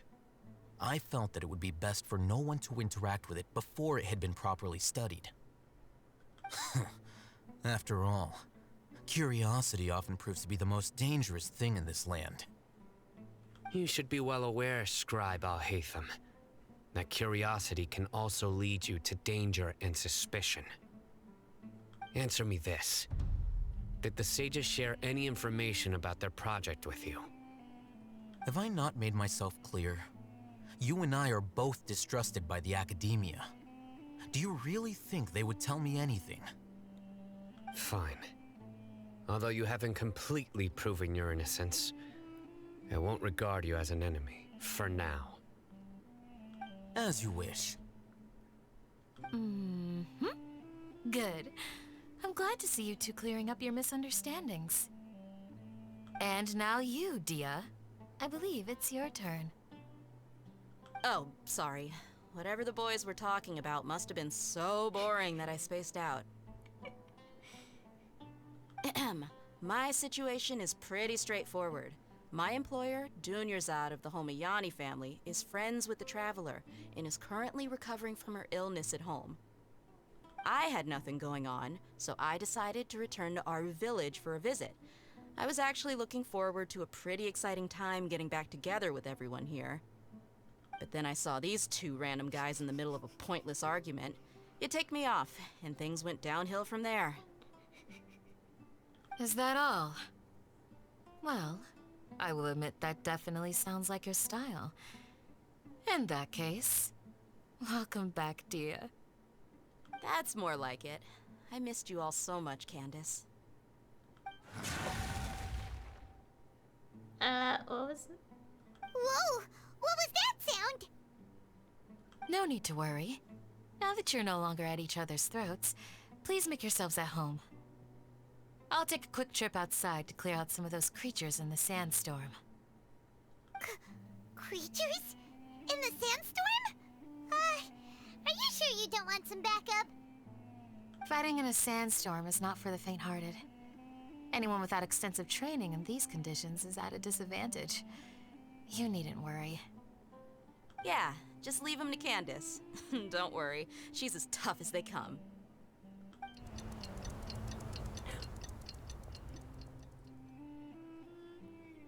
The winds died down. That means the sandstorm's over, right? Candace still isn't back yet, though. Is she alright? Maybe we should go out and check on her. When you put it that way, even I'm starting to feel a little worried. All right, let's go. We've been here long enough, and the boys are as chatty as the floor. Okay. Oh my gosh, quite a bit. Just went down.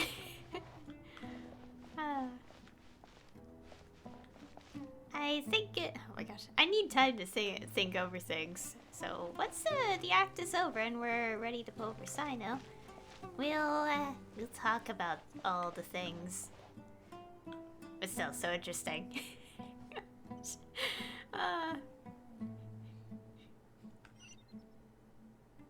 Anyways, let's go. I'm just sitting here.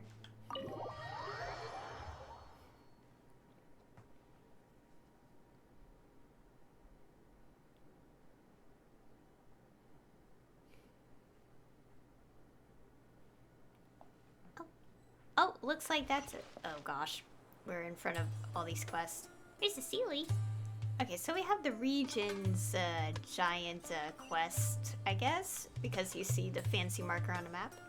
I'm right above a Dendroculus, and yeah, there's quite a bit to figure out with the situation.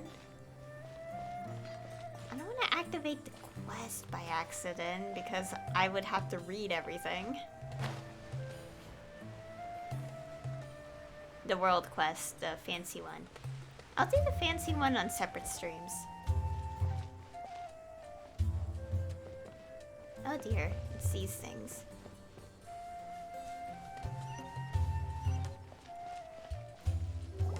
Oh, Candace, you're still fighting? You've been out here dealing with these creatures the entire time?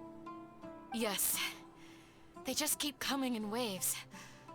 I've lost count of how many I've defeated. Before I realized it, even the sandstorm had stopped.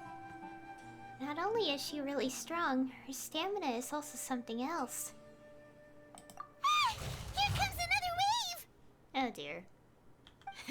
Leave this round to us.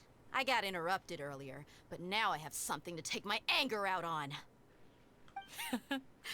It's been quite a while since I've seen the Flame Mane in action. I'll leave these to you then. I'll be sure to put on a good show. Let's go! I don't have healers. Oh gosh. Yeah, let's fight these things, not thinking of switching the party around. Enshroud!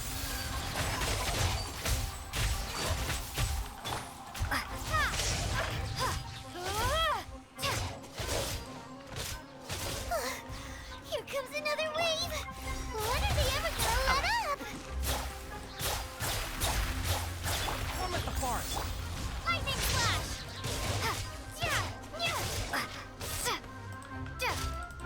My stamina! No! Hi! Cascade!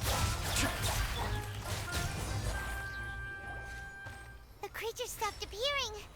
Was that the last of them? What we fought just now was probably the aftermath of the sandstorm. So we should be safe for the time being. Well fought, everyone. No injuries, I hope. Huh? Who are you? Ah, my apologies. I haven't had a chance to greet you yet. I had my hands full taking care of the village's elderly and children.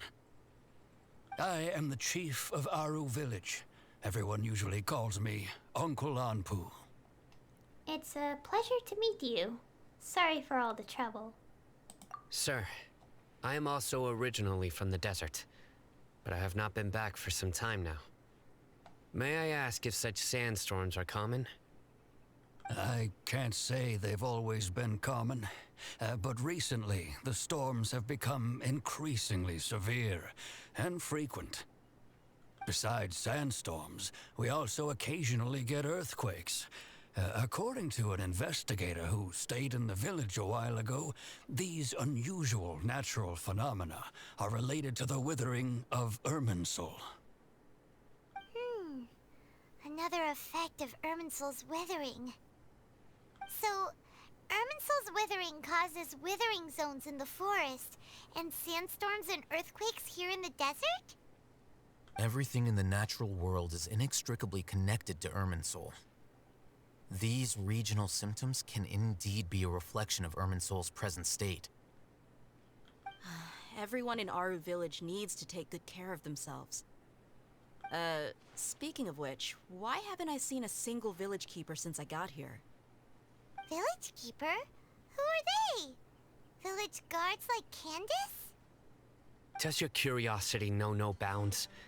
Village Keeper is how Aru Village refers to mad scholars exiled here by the Academia. Most of them are scholars who lost their sanity after a period of training in the Avidia Forest. The Academia believes that their crazed mutterings may have a negative effect on the psyches of other scholars.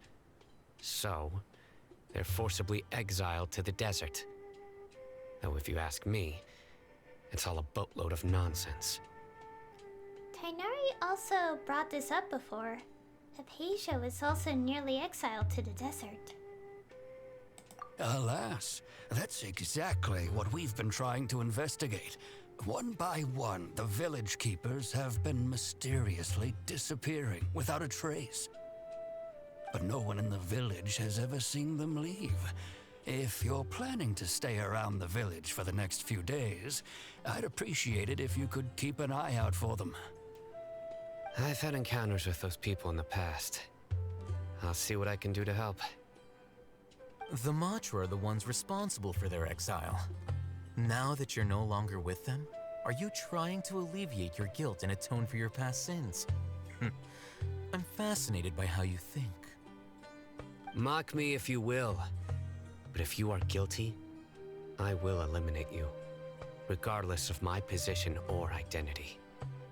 Oh, you're the former General Mahamatra. You must be an expert in these kinds of investigations. Thank you for your help. I'll help too. Is it because you're reminded of Hypatia? Oh, these poor scholars. First they lose their sanity, now this!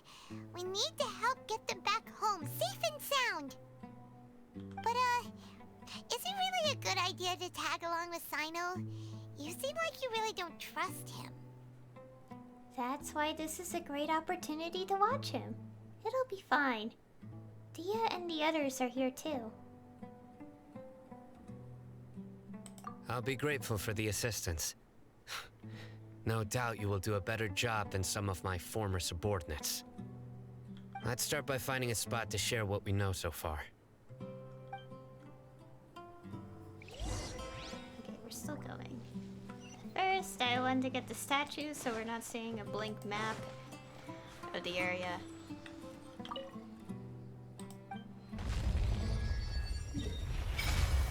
Oh, look at that! Look at it! Eye of the Sands. Gosh, it makes me want to explore the other stuff. Like, to fill in the map, but I don't know. I have 2% progress. Oh, I love the fade between the desert and the forest. Nice. Anyways.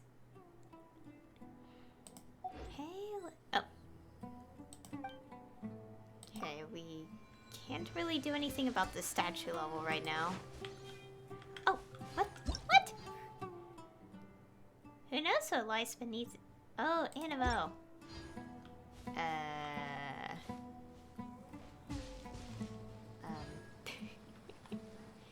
I may need to switch temporarily. Lag. Wind Strider brings a smile to my face.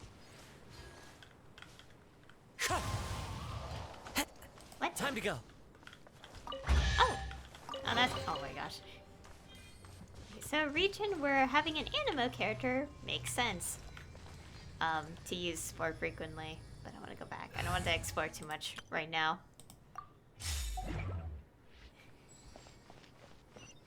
Okay, I don't want to activate the world quest yet. I'll do that next time.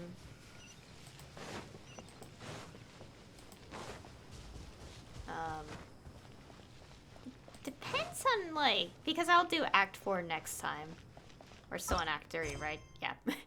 Like, depending on, like, how long Act 4 is, I'll have some spare time at the end starting the world quest. Next time, not this time.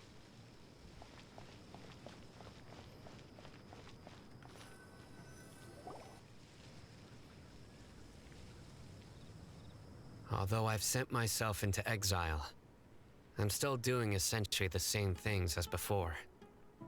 Do you still have any questions for me before we start our investigation? Why do they refer to the mad scholars as village keepers?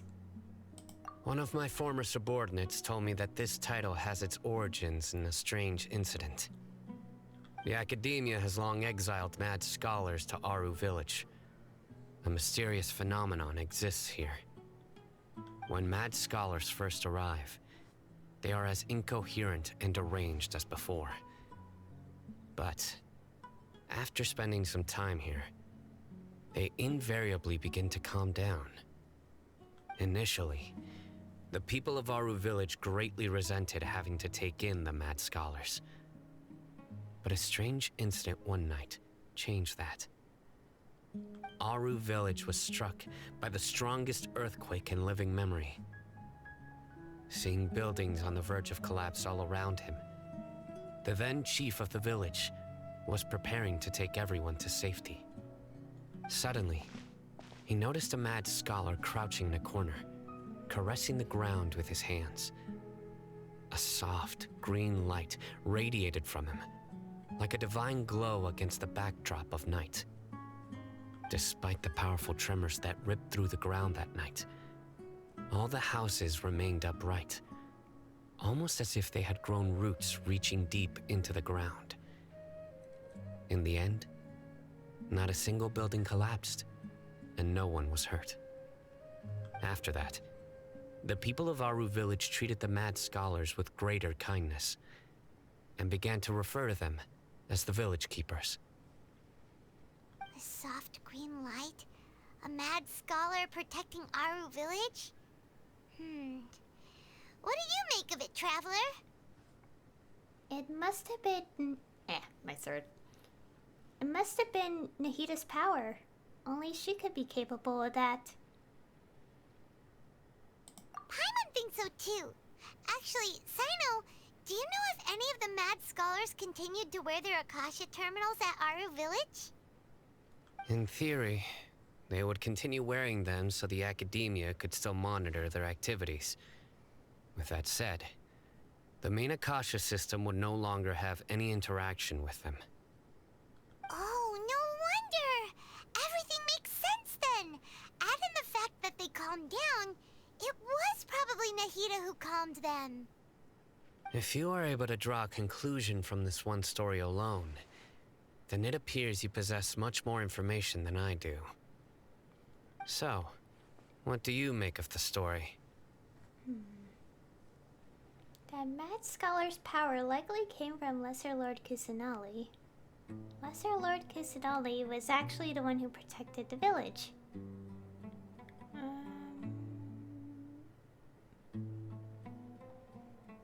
Is it technically both? I don't know. Really? Lesser Lord Kusanali. What? You don't believe us? Lesser Lord Kusanali was definitely using the Akasha to give her power to the mad scholars! No, it's not so much that I don't believe you. I'm just struck by your reasoning. Lesser Lord Kusanali, the current Dendro Archon, is she really active in Sumeru? The academia has always placed far greater importance on the late Greater Lord Rukkhadevata. They've more or less ignored Lesser Lord Kusanali, and I've never had any reason to doubt their views. In addition, I've never heard any stories about Lesser Lord Kusanali and her deeds. To me, she might as well have been a god that never existed. No way! Nahida definitely exists! She's a... How should Paimon put it? She's a good archon who's kind and wise. Even if she says weird stuff sometimes. She also saved me once not long ago. We saved Sumeru City together in the not so distant past. These are pretty connected, though. I've spent many years interrogating criminals, so I can easily tell when someone is lying. Good! Then you should know that we're telling the truth. That look in your eyes. I've never seen that from a liar. You two really must have met Lesser Lord Kusanali. How can this be? To think, our Archon has been amongst us this entire time. Alright, now it's our turn to put our skills to good use for this investigation. You betcha.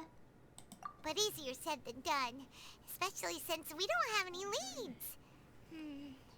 Maybe we can start by knocking on some doors. Excuse me, are you here to help me find my grandpa? Huh? Who are you? By the sounds of it, a resident of this village. My name is Isak.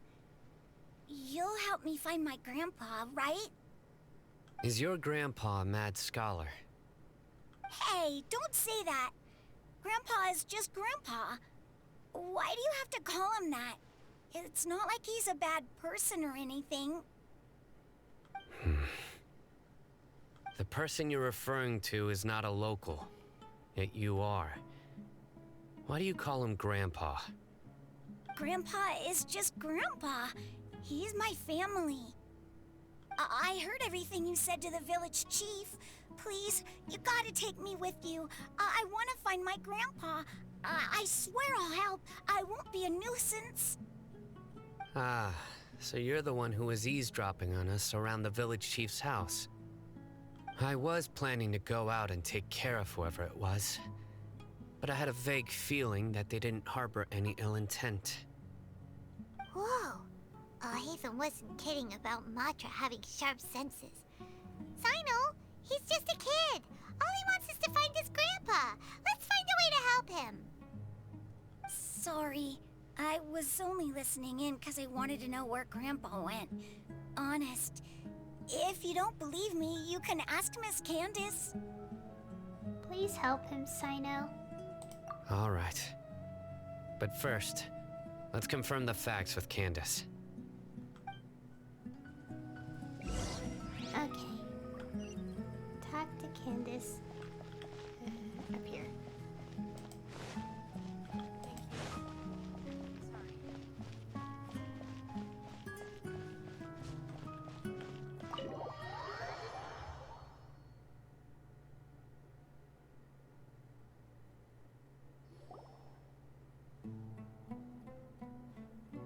Cyno is super vigilant. Is this what all the Matra are like? Ah, you're back already. We just wanted to confirm something with you. Do you know a boy by the name of Isak? I had a feeling he'd go looking for you. Huh? You knew this would happen? Yes. Although he tried his best to stay hidden, I still noticed him eavesdropping outside the window. He really wants to get his grandfather back. Isak's parents were both Aramite mercenaries who rarely returned to the village after finding employment in the city. He was raised by his grandfather. Unfortunately, it was only a few years before his grandpa passed away. Isak was still very young at the time, so various families in the village took turns caring for him so he could survive. Later, an elderly mad scholar arrived at the village. Isak thought the scholar bore a striking resemblance to his grandfather, and thus often spied on the man. However, the scholar was unkempt in appearance and incoherent in speech. Although Isak referred to the man as his grandpa, he was afraid and didn't dare to approach him. One summer night, the oft mumbling and bumbling grandpa suddenly calmed down and seemed to become more lucid. He even noticed Isak hiding in the distance. So Grandpa walked up to Isak and patted him on the head. He even took Isak to the entrance of the village, where he patiently taught the boy the names of the stars, and accompanied Isak until he fell asleep. The next morning, Isak woke up and wanted to go find his grandpa again, only to realize his grandpa no longer recognized him. However, even so, Grandpa retained his calm expression. It's said that those who saw the scholar claimed he no longer appeared to be crazy, but appeared to be living in his own world, almost as if he were sleepwalking. Isak was thrilled that his grandpa was able to find peace, and would follow him all the time, asking him things like, "Grandpa, want me to take you somewhere fun?" Or, "Grandpa, could you tell me stories about the stars again?" All this somehow just makes Paimon feel really sad. It seems like they both deserve so much better. Perhaps.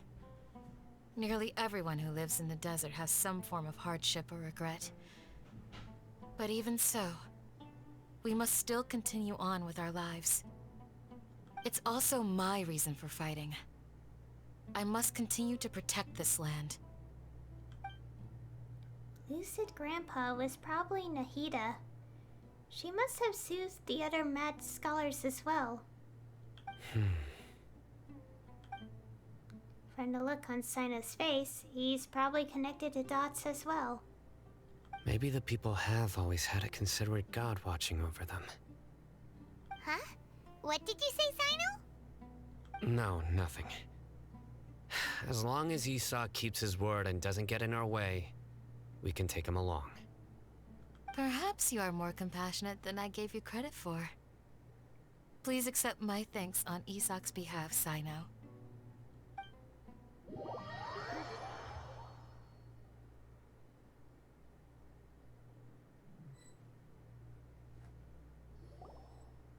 Hey, Isak! Oh, it's you guys! We've cleared everything up. Let's go find your grandpa! Really? Wow! Thank you so much! Your grandpa will be found safe and sound. Yeah! Alright. Let's ask the local residents some questions first. Oh, okay. I was about to say, this is a really long quest. Oh no. I don't want to activate the quest because this is Act 4. Let's go casually walk away. Trying to see who's over there, NPC wise. Okay, just NPC.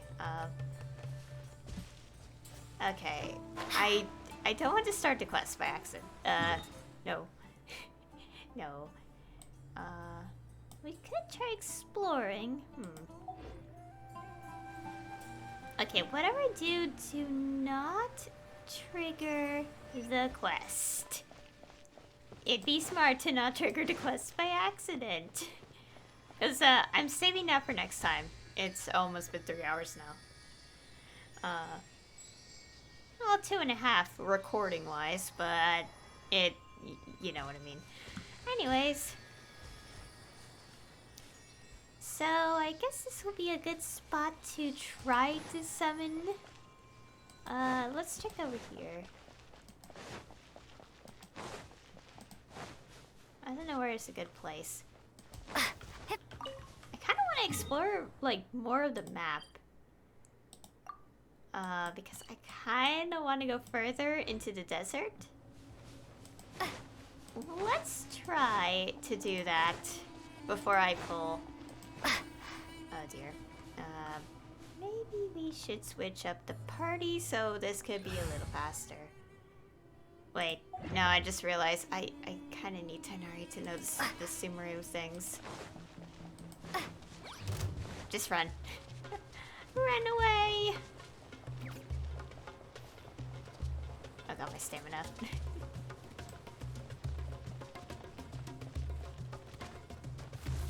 Oh god. Ah!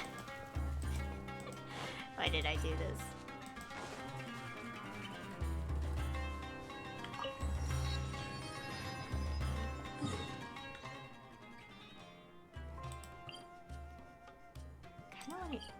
Let's go to the statue.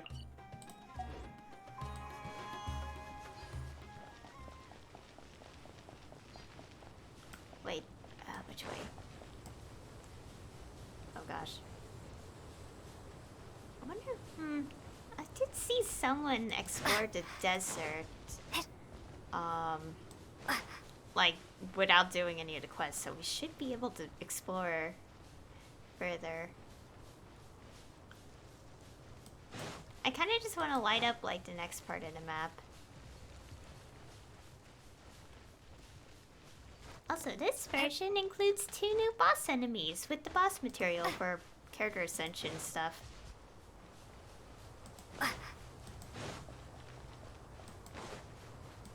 Okay. And after we... Oh my gosh, there's so much to do. I'll focus... Oh gosh. I thought I lagged. Look at the pyramid. Yes, the pyramid. I saw a video of someone, like, during update 3.0 kind of trying to glitch through the out of bounds to see this area. Like, the placeholder texture, and it was really interesting. Oh wow. Look at this! So much. What is that over there? I think that's a light, torch.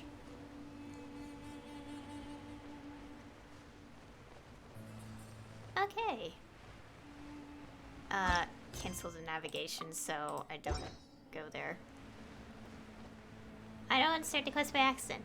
I guess while I'm doing this, I could discuss a little bit about, like... Wow. Okay, that was... I'm trying to think, it's like, how to explain my thoughts on, like, you know, the quest. I need to go down to rest my stamina. But yeah, quite the eventful Act 3. Also, obviously, these are not the last 2 quests. Because didn't they say in the 3 point... Why is it colorless? You know what? Let's ignore that for now. I don't want to disturb this area.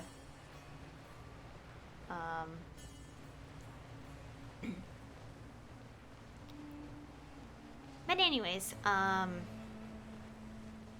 so yeah, quite an eventful Act 3. And also, if I remember correctly, the 3.0 special program mentioned that the story is, like, the releases are up to 3.2. So next update will be the conclusion stuff. So for now, we're currently in this, like, story. Yeah. It's already going to be pretty lengthy.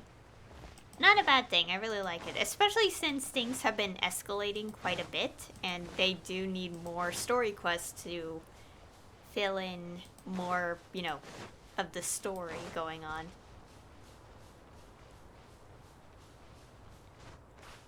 Oh gosh, oh wow. The light of the sun in the game is so bright, like real life. Well, less dangerous than real life for us, the players.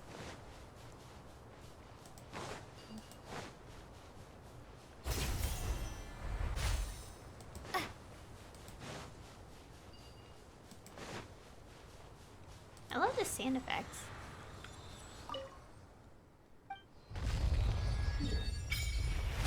Oh, wow. Look at that. Look at the map. Oh, there's the boss enemy.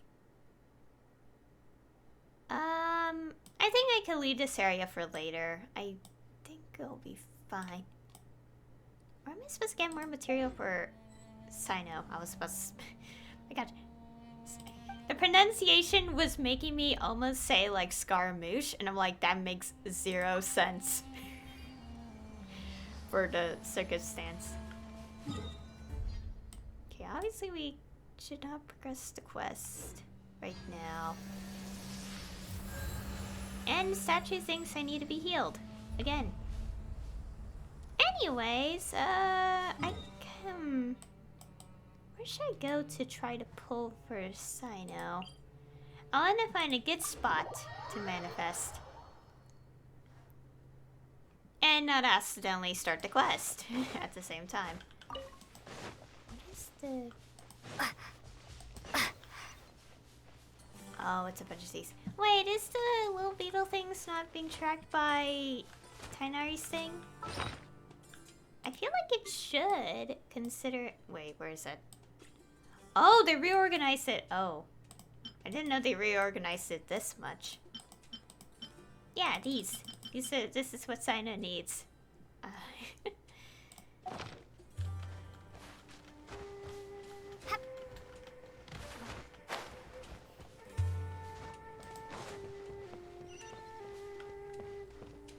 I don't know where I can find any. I think I'll have to look for some on my own time. Well, for now, let's just go back to... I'll just stand next to the statue. I don't know what to do. I'm trying to think of, like, where should I manifest? For luck. But anyways, let's go take out these two characters. Okay, we're gonna do this. Okay, first I have to open my thing.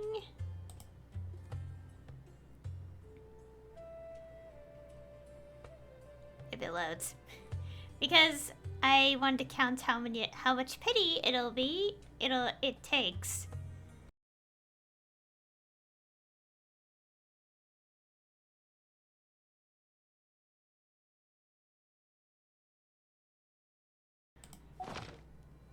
Anyways, I am going to vote for Cyno.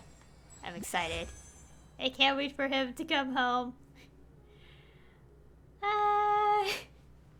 Finally, another Electro Boy. Racer. Okay, not counting Traveler, obviously. Racer is finally not alone anymore because he used to be the only Electro Boy, and now he's no longer the only one. Yes. Anyways, I don't have 2 of the 4 stars on this banner. So we're likely gonna get them. And also, my pity is... if it loads, my pity is 2, and it was 2, officials that I got. So yeah, I have 2 pity. This is on Tighnari's banner before he, obviously, moved to standard. He sends details. Oh, here. Yes. Okay, he's already been added to the standard. So we have a chance of randomly getting him now. Anyways, so I have 2 pity. Let us pull, and hopefully we get him. Okay, I'm gonna do 10 pulls. I got lag. Nah.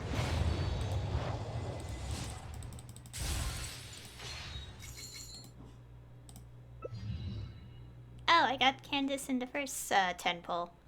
Okay, now I have 12 pity. Oh boy, this is gonna go downhill, isn't it? Anyways. Better 10. I did press 10, did I? More purple. 22. And we got sword. Another.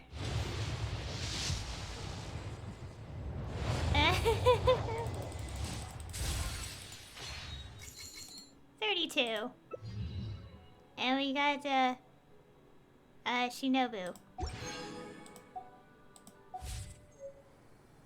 Okay, for now I want you to I want to have space for Cyno.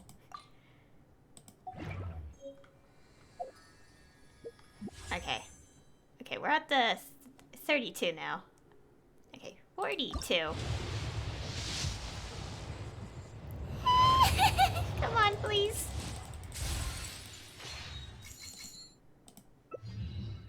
I got a bow. Another. No.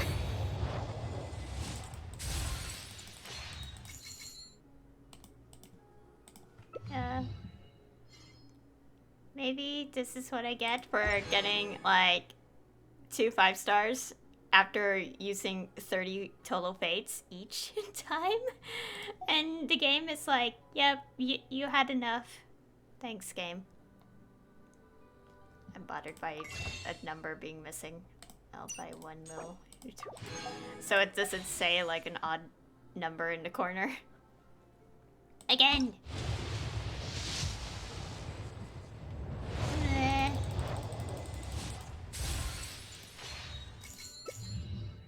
Oh, thanks, game.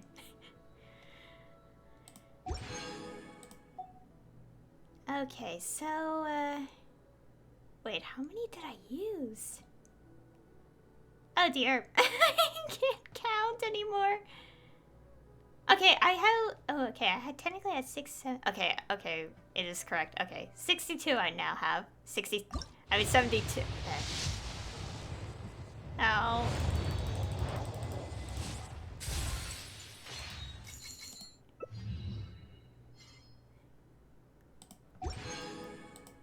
This is like 72. Okay, I want to keep doing 10s because I want to see if I get super lucky or something.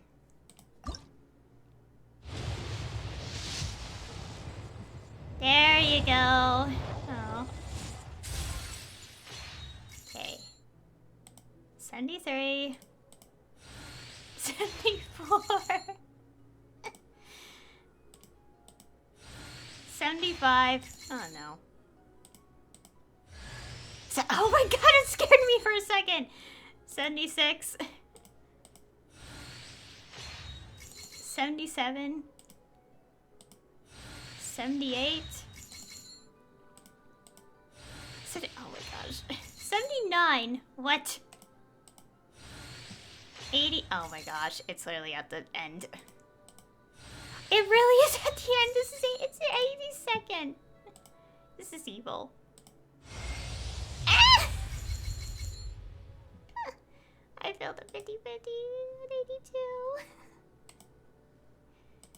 Help. Oh my gosh, and she's the last, like, standard 5-star I don't have yet. Pain. Oh. My phone introduced me to fan art. I just saved on my phone. Not saved, I had the window open. Pain. I couldn't be lucky for so long because I got Akaza and Tainari pretty early. Pain. How do you spell her name?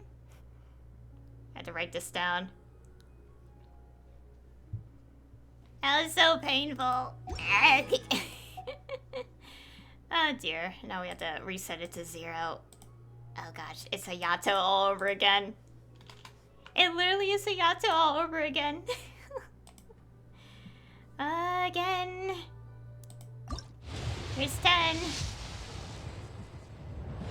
Just pain. Yeah. Come on, Cyno, come home already.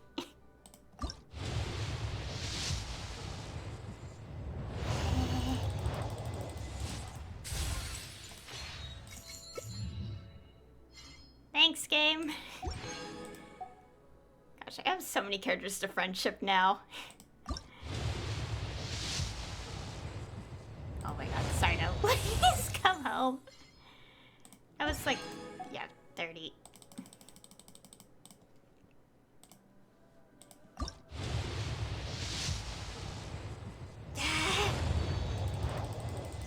Well, at least I got Tainari early last time, jeez. Because I got a Razor. I have a C6 Sayu already. I think this is my C5 Razor. Razor wait, Razor came home, but not Cyno. Oh my gosh.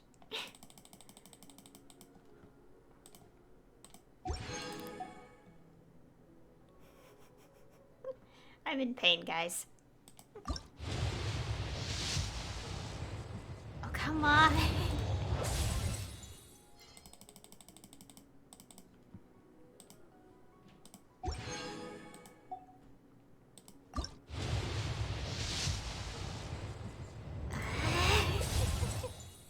This is so painful. This is 70.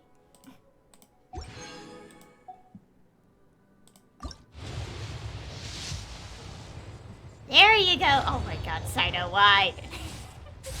You had to take this much. How many fates was this again? I have to check later. Okay, 1, 2, 3, 4, 5, 76. It took him to come home.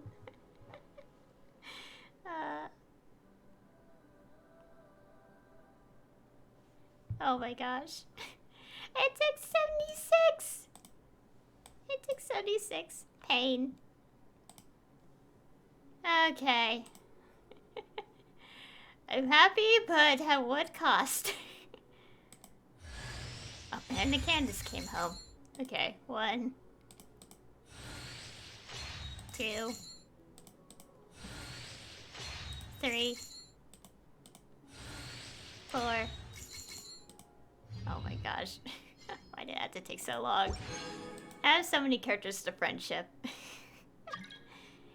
No, don't join my world. Random person. How many fates was that? I started at 670 technically. Oh gosh, it took the exact amount of fates it took me to get Ayato.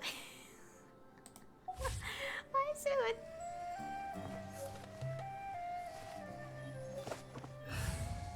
Oh, you got Cyno. Where is he? Here you are. Ready to do my utmost. Yes, finally. What did it cost? 160 fates.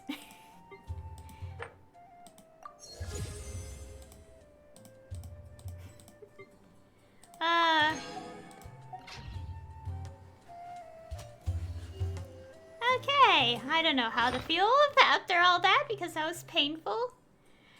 Oh my gosh. Why? Why does it have to be so bad luck? Why? Oh my gosh. This is exactly how it went down with Ayato because Ayato, he took 160 fates as well from like 9 pity at the start. And with Ayato, I went up to like getting a 5-star at 79. It wasn't him. And then I got him on the 77th. I know I have so many fates, but I still had to get Tartaglia at some point so I could complete collecting all the current male characters in the game. And also any future character that might, you know, happen. I don't know how to feel anymore. Help. It'll get better. It'll get better. I just need to calm down. Emotionally. I got 70. God, we have so many constellations. Okay, who else had a constellation? Razor also got constellations.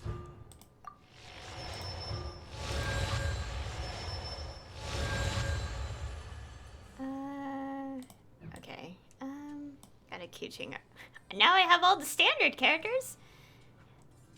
If only the 50-50 failed for either Diluc or Tenari, because I preferred to get them than, you know, the other ones.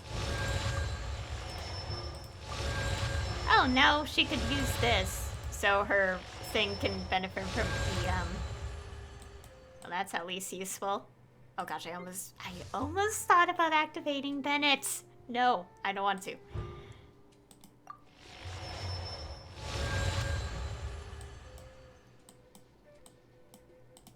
Okay.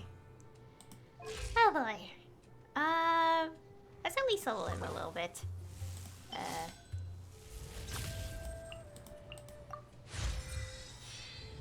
Yes. He's the only character I plan to build, by the way, from this entire banner. Because I haven't really thought about, like, what I want to build the other characters yet. I can feel new power surging within me. A testament to my growth. He scales from crit damage? I thought... Gosh. When I was, like, looking at his, like, trial version, I was, like, looking at the stats of the weapon and stuff. Weapons and, like, from, like, the details tab. And I'm like, I was, like, thinking, it might be attack. Huh. So he has the ascension of crit damage. I don't have anything right now. I have to figure things out. Okay, I'll read this.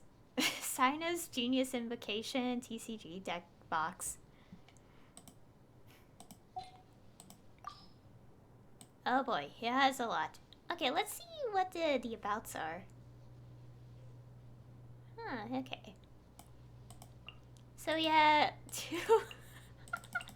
I'm curious about this one now. About Tighnari. Jokes. Okay. Oh, interesting. Okay. Okay. Also, Kale, Alhazem, Cave, Nahid. Interesting. Complete question mark, but also the fact that it's referred... She's referred as Nahida and not Lesser Lord Kusanali like the other characters. Unless it's updated. Nilu. Question mark. Okay. About Faruzan. Who is that? I don't think I've heard that name. Lisa. Oh yeah. There is lore about them knowing each other.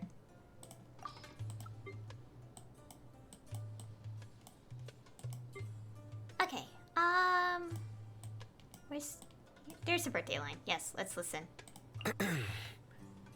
I'd like to wish you a happy birthday. Though I don't have much experience with celebrations, once I realized your birthday was coming, I decided to make some preparations. First, I have this deck for you that I worked on for a few days. I think it'll really suit your style. Also, I adjusted my schedule to open up some time. So is there anywhere you'd like to go? I'd be happy to accompany you. A birthday only lasts a day, but you should take the chance to really enjoy it. Just make sure we can be back within 3 days. Okay, that's interesting. Oh. A joke. I've got just the one. There once was a traveler, stranded in the desert and dying of thirst, who in desperation prayed for a hydro slime to come their way. But the traveler didn't realize that at that very moment, a starving hydro slime was praying to meet a lone, stranded traveler. What? Not funny? Psh, I think it's hysterical. Okay. Oh yeah, and also, Cyno's voice actor is Alejandro. Also, he's also a VTuber, by the way. Anyways, I kind of want to go through all these other things because there's like some new voiceovers from other characters too. So I'm like, I kind of want to get through them. Okay, what about you? Yeah, like that's interesting. Like, why does Cyno's have one saying about Nahida? I know it is the name that you know, she takes the instead of like Lesser Lord, but Why specifically Cyno? Is that on purpose or an accident? Anyways, she has a line on Nahida, Layla. Oh yeah, speaking of Layla, Layla, we got a revealed card about her on the official Twitter, along with a Nahida as well. Okay, complete question mark. What could that be? Anyways, I'll hate them, Cyno, and Dia. Let's go hear all the birthday ones because my birthday is like literally next month. Happy birthday. It's amazing to think that you were born on this day, years ago in the past. Do you have a birthday wish? If it involves going somewhere dangerous, let me join you. I'll be your guard.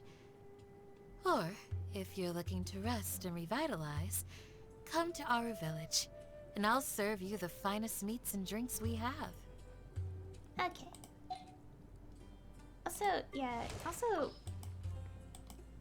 Yeah, Teneri has one about Layla as well, but it's still a complete question mark.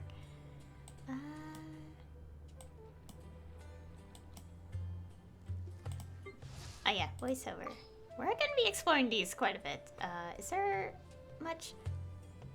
Only 3. Okay. I thought it was gonna be more than 1. I was scared. Anyways, let's go listen to these. Cyno's super into that card game, Genius Invocation TCG, isn't he? Doesn't it seem kind of weird for the General Mahamatra to be into playing cards? Well, not when you consider his hairstyle. Huh? What has his hairstyle got to do with it? You know, when you're playing a card game, the fancier your hairstyle, the more distracting it is for your opponent. What's going on with this guy? How did he manage to shape his hair like that? When your opponent's mind is consumed with thoughts like this, you'll quickly gain the upper hand. Really? Then we better think twice before playing against him. I don't know. I think I might just have an advantage over him. But you don't have a fancy hairstyle at all. And your clothes look pretty normal, too. But I do have Paimon. What's up with her? And what's that pesky flying companion of hers up to? As long as Paimon is floating by my side, Cyno's mind will be consumed with thoughts like this. I, on the other hand, would be completely unfazed by his hairstyle. So I'd be able to focus, and victory would be mine. Forget it. If you want to play cards, go get a funny haircut. Okay. Curry, curry in the air. Hungry children, it's time to come home. Curry, curry in the air. Wow, good job. So you remember the tune as well. Good job to you too, Paimon. You sing really well. That's because Paimon's got a great plan. Have you heard this story? Once upon a time, there was a hairy hound who was given meat to eat whenever the Sama churls started dancing. Eventually, the hairy hound started drooling whenever it heard the sound of dancing. Whenever we hear the curry song, we get curry to eat. So all Paimon has to do is learn the song by heart, and then in the future, whenever Paimon is craving a big bowl of tasty curry, all she has to do is sing it. Hey, aren't you gonna say something? Curry, curry in the air. Hungry children, it's time to come home. Paimon, do you ever find the word Aranara trips you up? Why does it trip you up? Maybe that's because you don't really say anything most of the time. Unlike Paimon, Paimon has to talk all the time, so she never gets stuck on words. Okay, well, try reading this then. What is it? Let's see here. Arana the Aranara exercises Arara Kalari in the nearby area. Narana the Nara picks Padisaras in a parallel area further afield. Narana the Padisara picking Nara had arranged to invite Arana the Aranara to the bar to befriend Lombard. But alas, Arana the Arara Kalari exercising Aranara professed a preference to Padisara picking Narana for venturing to Vanarana to view the panorama. On account of Arana the Aranara's antipathy to bar drama, Narana the Nara relented, and upon accompanying the latter on a Vanarana panorama adventure, encountered another Aranara named Arama. This must be one of those really weird dreams, right? But this headache feels pretty real. Oh my gosh. Oh boy. that was quite a paragraph. Anyways, I think there's also some like Monster characters as I brought up. Cause I saw like some of them with like an exclamation point when I last checked.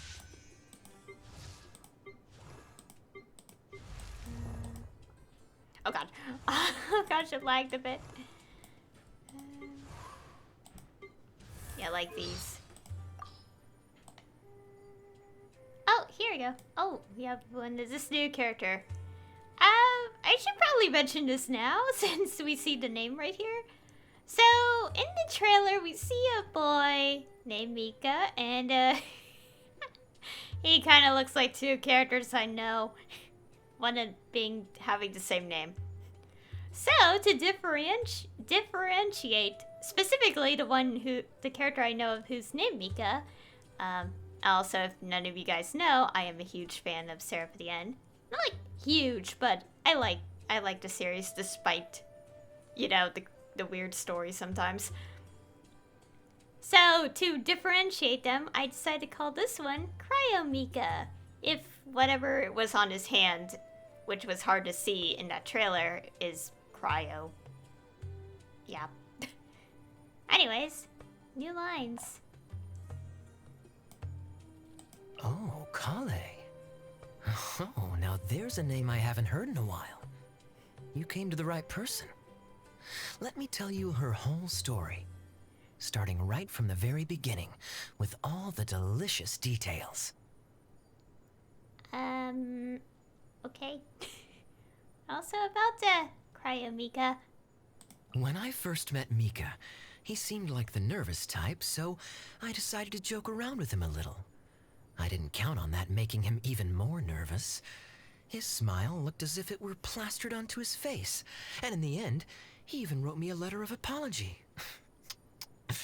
Does taking everything so seriously run in the Schmidt's blood? Oh. Oh yeah, I'm still missing an artifact on him because my luck with Blizzard artifacts is so poor.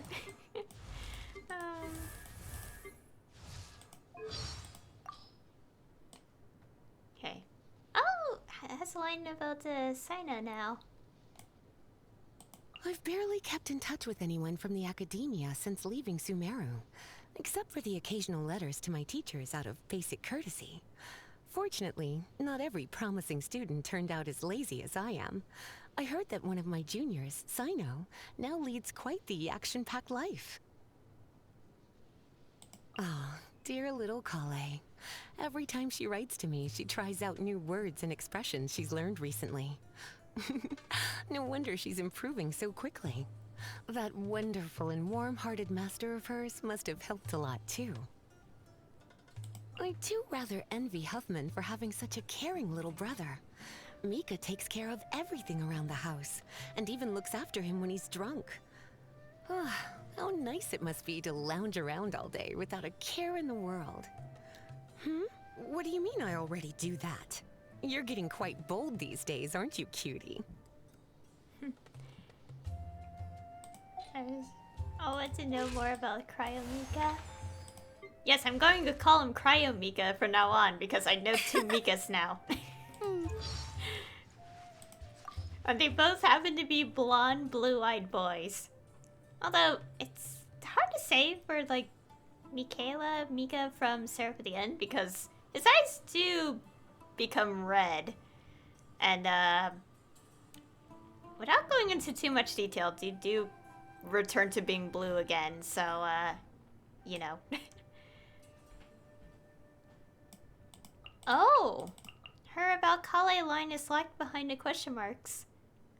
Huh. Interesting. Why?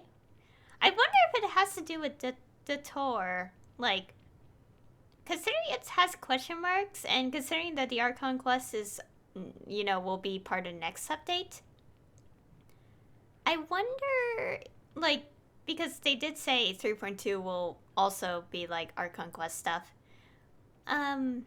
I wonder if, like, this will be unlocked then, because obviously I doubt that, I'm pretty sure we're gonna be encountering the tour again. You know, obviously. That's pretty much just easy guessing at that point. Anyways. Oh, Mika's a veteran of Eula's team. When he first arrived, it was always, "Yes, Commander," every time he spoke to me. I guess it must have been because he saw how close I was with Eula. But then, even after I told him I was actually an outrider, he still called me ma'am. It was so embarrassing. We have completely different responsibilities after all. I definitely could never match his expertise in cartography. Oh my god.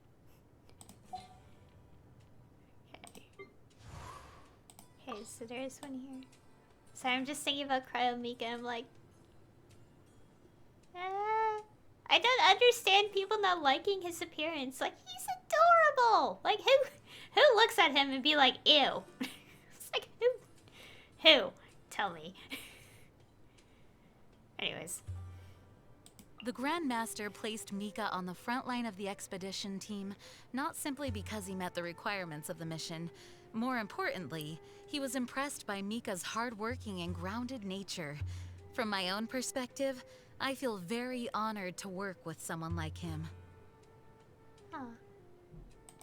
Okay, is that all?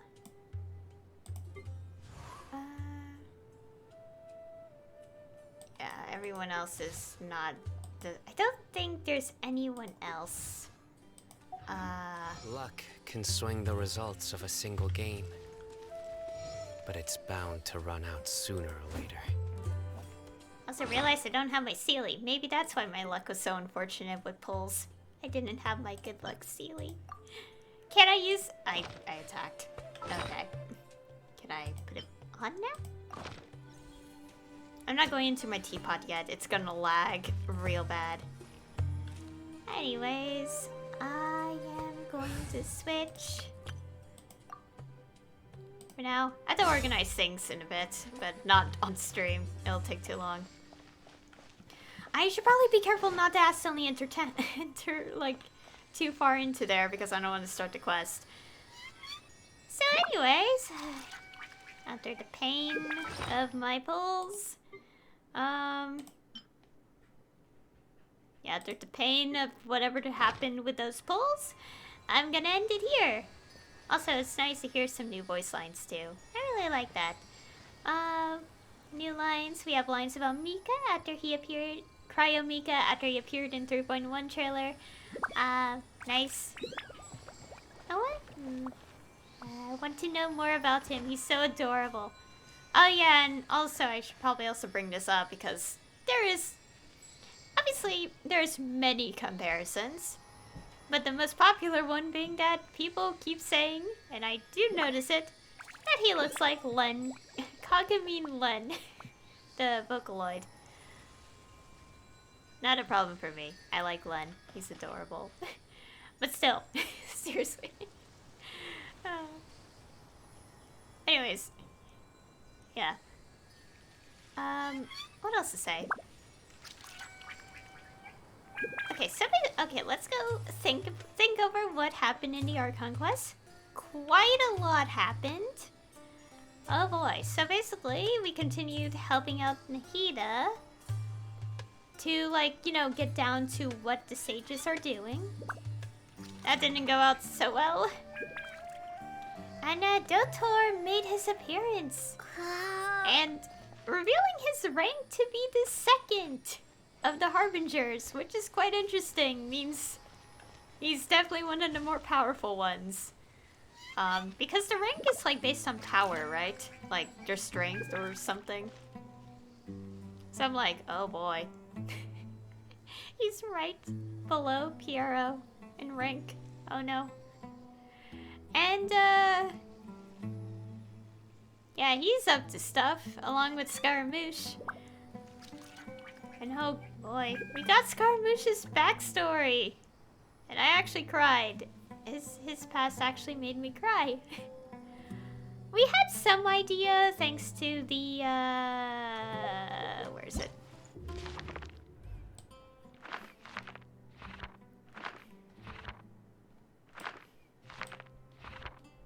Where is it? I think in here?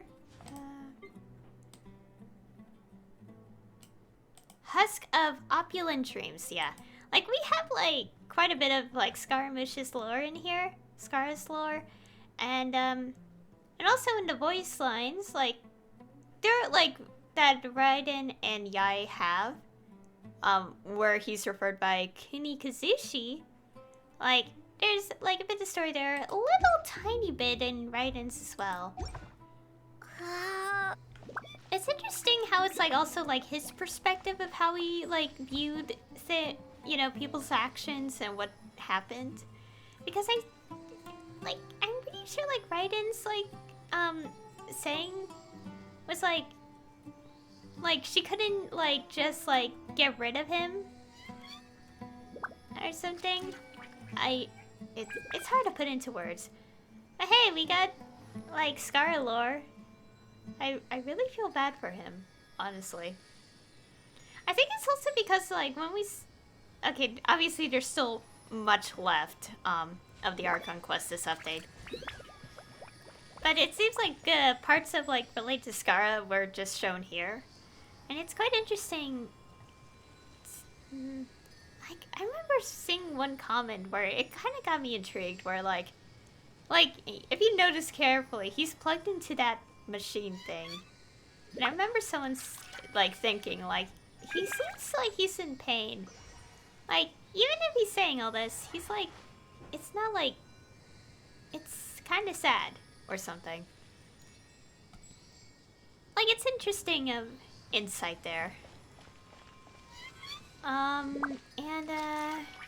what else? And also, oh yeah, we, like, Nahida possessed us temporarily when they destroyed, when that happened. And, I don't know what else to say. Quite a bit happened. Also, and after all that, we've gone to the desert for information. Right? Gosh, so much happened that I really do need to, like, step back and rethink everything. But yeah, so we encountered Alhaitham again. I kind of freaked out. Oh, please be a playable character, sir. I kind of wish, but let's not wish too much, or else I'll be very sad. Or impatient, whichever. And, we encountered many new faces. Well, not many. Just 2 new faces, Cyno and Candace. Also seeing Dia again. Also, oh boy, quite a lot went down. I don't even know how to describe it. But it was quite the interesting ride, for sure.